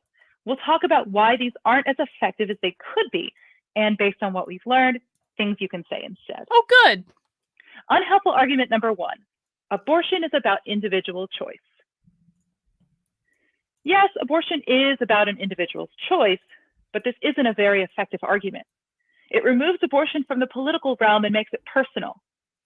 But as the second wave feminist said, the personal is political. The word choice or pro-choice can sound like a euphemism. Besides, anti-abortion people find this argument very easy to refute. We should say that we are pro-abortion. Whether or not you personally would have an abortion or might prefer not to, we still encourage you to use this term because the right to have an abortion is fundamentally about the right to control your own body. Wow. It's serious and important, and we should say the words. At least as a start, you can say that you are pro-abortion rights. Yeah. In the end, we need to say what we really mean. Surprise, communists hate individualism. Constitute people's collective right to refuse to do reproductive labor in the face of bad reproductive working conditions like lack of affordable childcare, healthcare, and paid leave. Unhelpful argument number 2, abortion is not birth control, or that this is like the argument that abortion should be, quote, safe, legal, and rare. This makes abortion seem scary and dangerous. Wow. In fact, as we have learned today, abortion is a safe and common procedure, and there's no reason to try to make it less common. No birth control method is 100% effective, so abortion is sometimes necessary even for people who use contraception. Throughout history, abortion and birth control have been restricted and freed together. And for women's freedom, abortion and birth control have the same result, namely preventing or ending an unwanted pregnancy. So we should emphasize that both abortion and birth control should be freely accessible to all.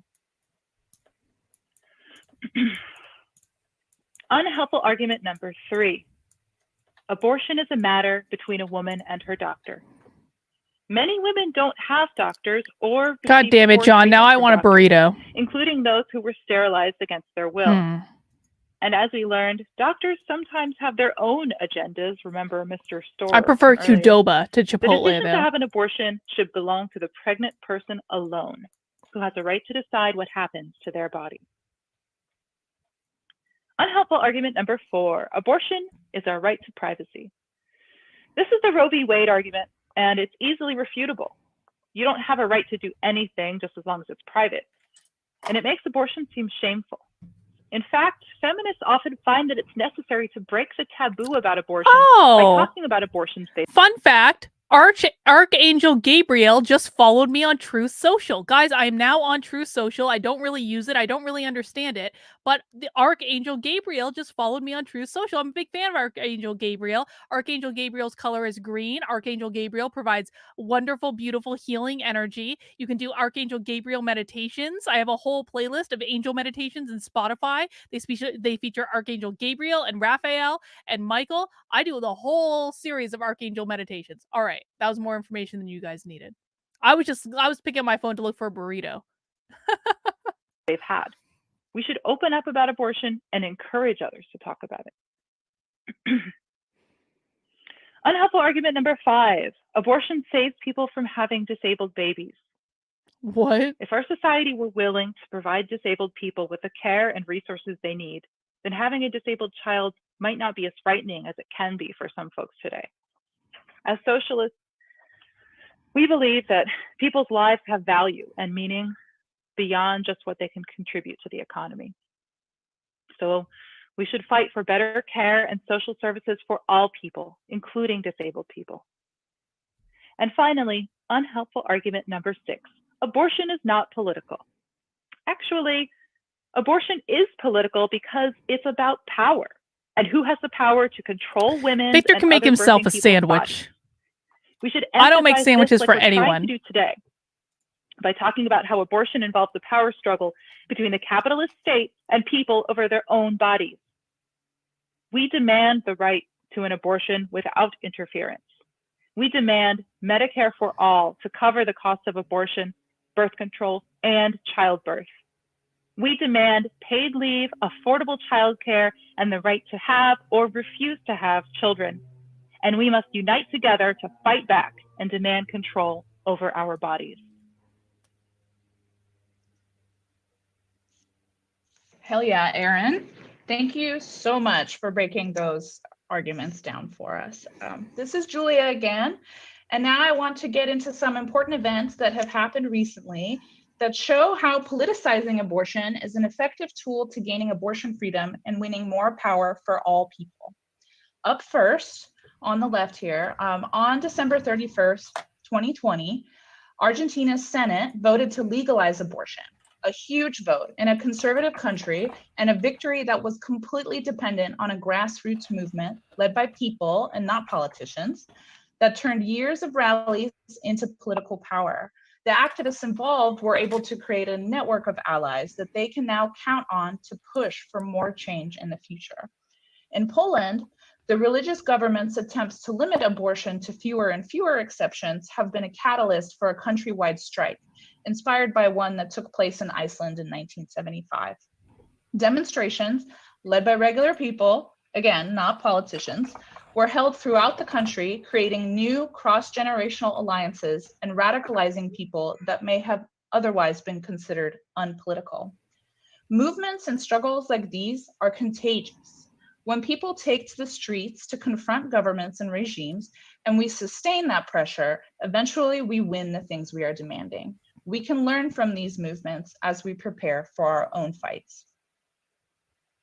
In our own country, access to abortion is being whittled away, especially since 2010, when a wave of conservative Republicans elected to state office began They don't even like implementing a Biden. hard right Look for at how life angry agenda. they are at Biden. Abortion rights opponents Look at that picture. are feeling very optimistic, with 3 of Trump's conservative nominees now sitting on the Senate. Joe Biden has flip-flopped on his support of Roe versus Wade, the Hyde Amendment, and in 2006, in an interview, Take that, he Biden. said, quote, "I do not view abortion as a choice and a right. I think it's always a tragedy," unquote. As socialist feminists, we do not believe that Joe Biden, a capitalist and a devout Catholic, will be doing much to protect the rights of the A people being capitalist pregnant. and a The Catholic. points of view of our politicians are not in line with public opinion and go against the trend of more and more regular people calling for more access to abortion. Public support for abortion to protect the health of the mother, or in cases of birth defect or rape, has topped 70% since the late 1970s, and support for legal abortion for any reason a person wants is now at 49%, up from 40% during the early 2000s. With those numbers, it's easy to see that what politicians and capitalists do differs dramatically from what the people want. We find ourselves Power in to an the important people. moment of both increased awareness and support for abortion rights and opposition to and movements from politicians to restrict abortion rights as much as humanly Oh, these are possible. the shout your abortion So, people. what to do? Okay, that explains Well, everything. for starters, it's important to They're normalize abortion. socialists. That We explains need to talk about our everything. experiences and to share information and resources with our communities. Shout Your Abortion, for example, is a platform that works to normalize abortion through art and media and personal testimonies. Plan C is a website that provides information about how to access abortion pills in all 50 states. These are resources that absolutely everybody should know about. Medicare for All, which is a topic that calls for its own presentation, is a popular and dynamic fight that critically needs the voices and activism of feminists to ensure that abortion be treated like the safe and common healthcare procedure that it is. Abortion funds are a network of local autonomous organizations that are funding abortion and building power to fight for cultural and political change. They help people navigate barriers in addition to paying for procedures.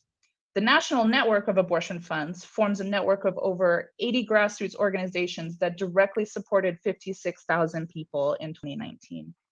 Our local abortion fund, the Carolina Abortion Fund, was started by a group of clinic defenders who were tired of seeing patients delaying or canceling their appointments because they couldn't afford them.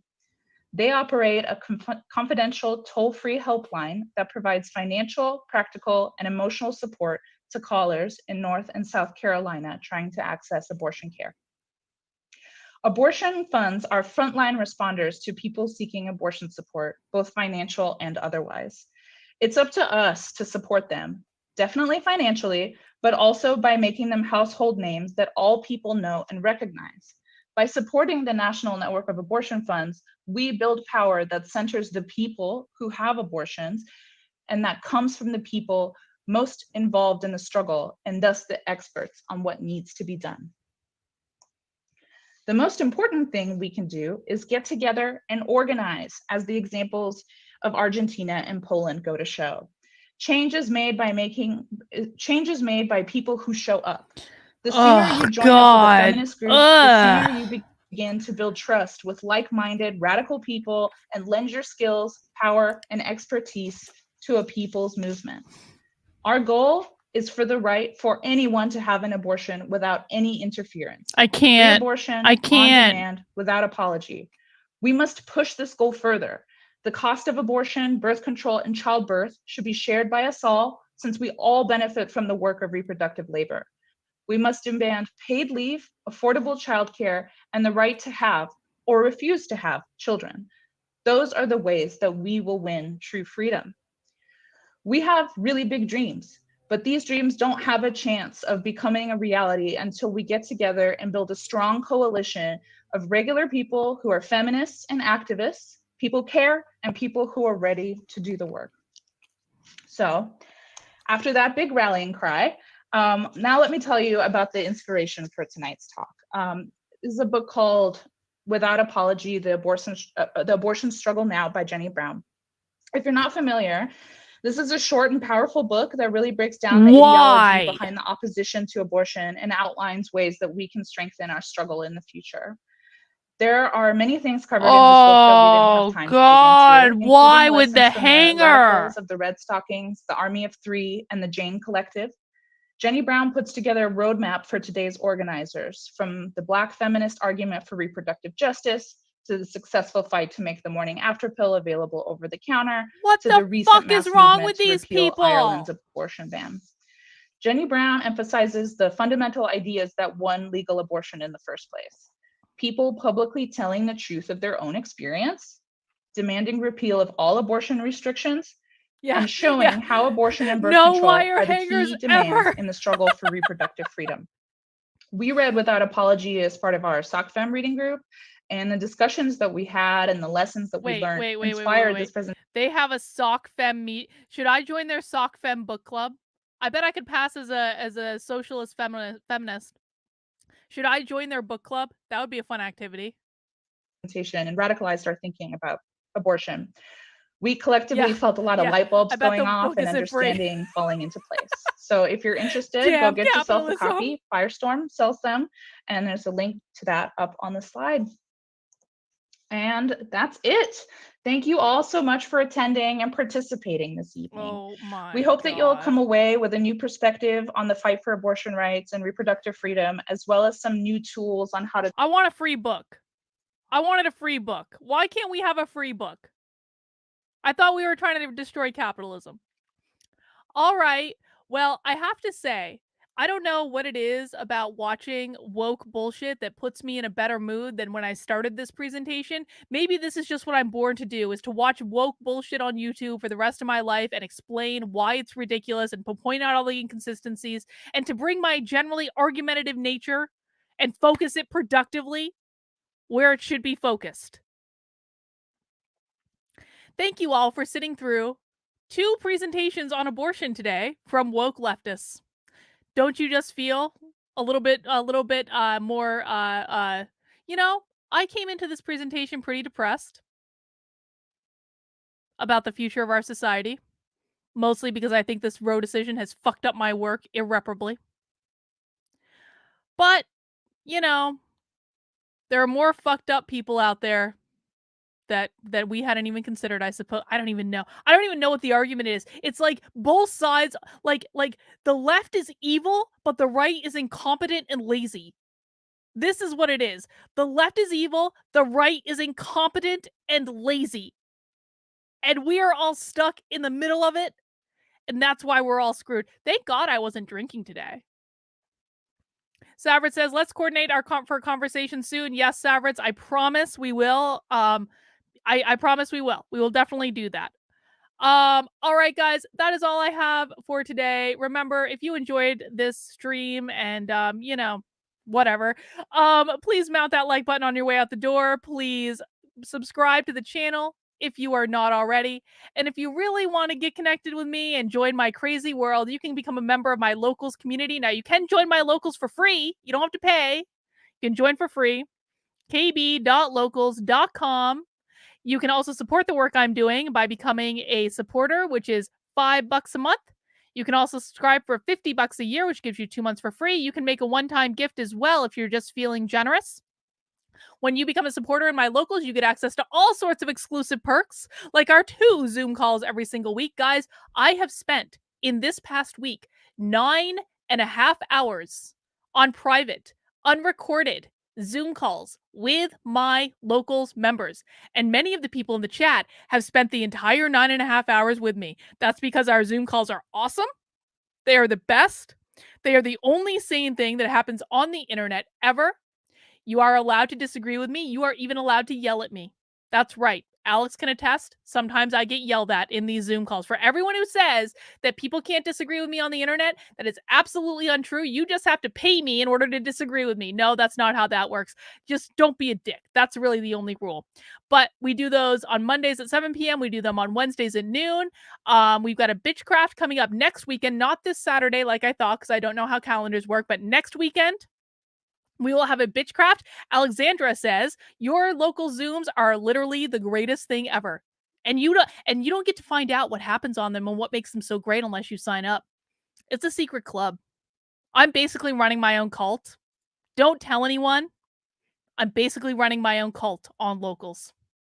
All right, guys, I will be back tomorrow at 5 p.m. I have no idea what I'm talking about yet, but you can join me around 5 p.m. and, you know, maybe earlier in the day I'll have some idea.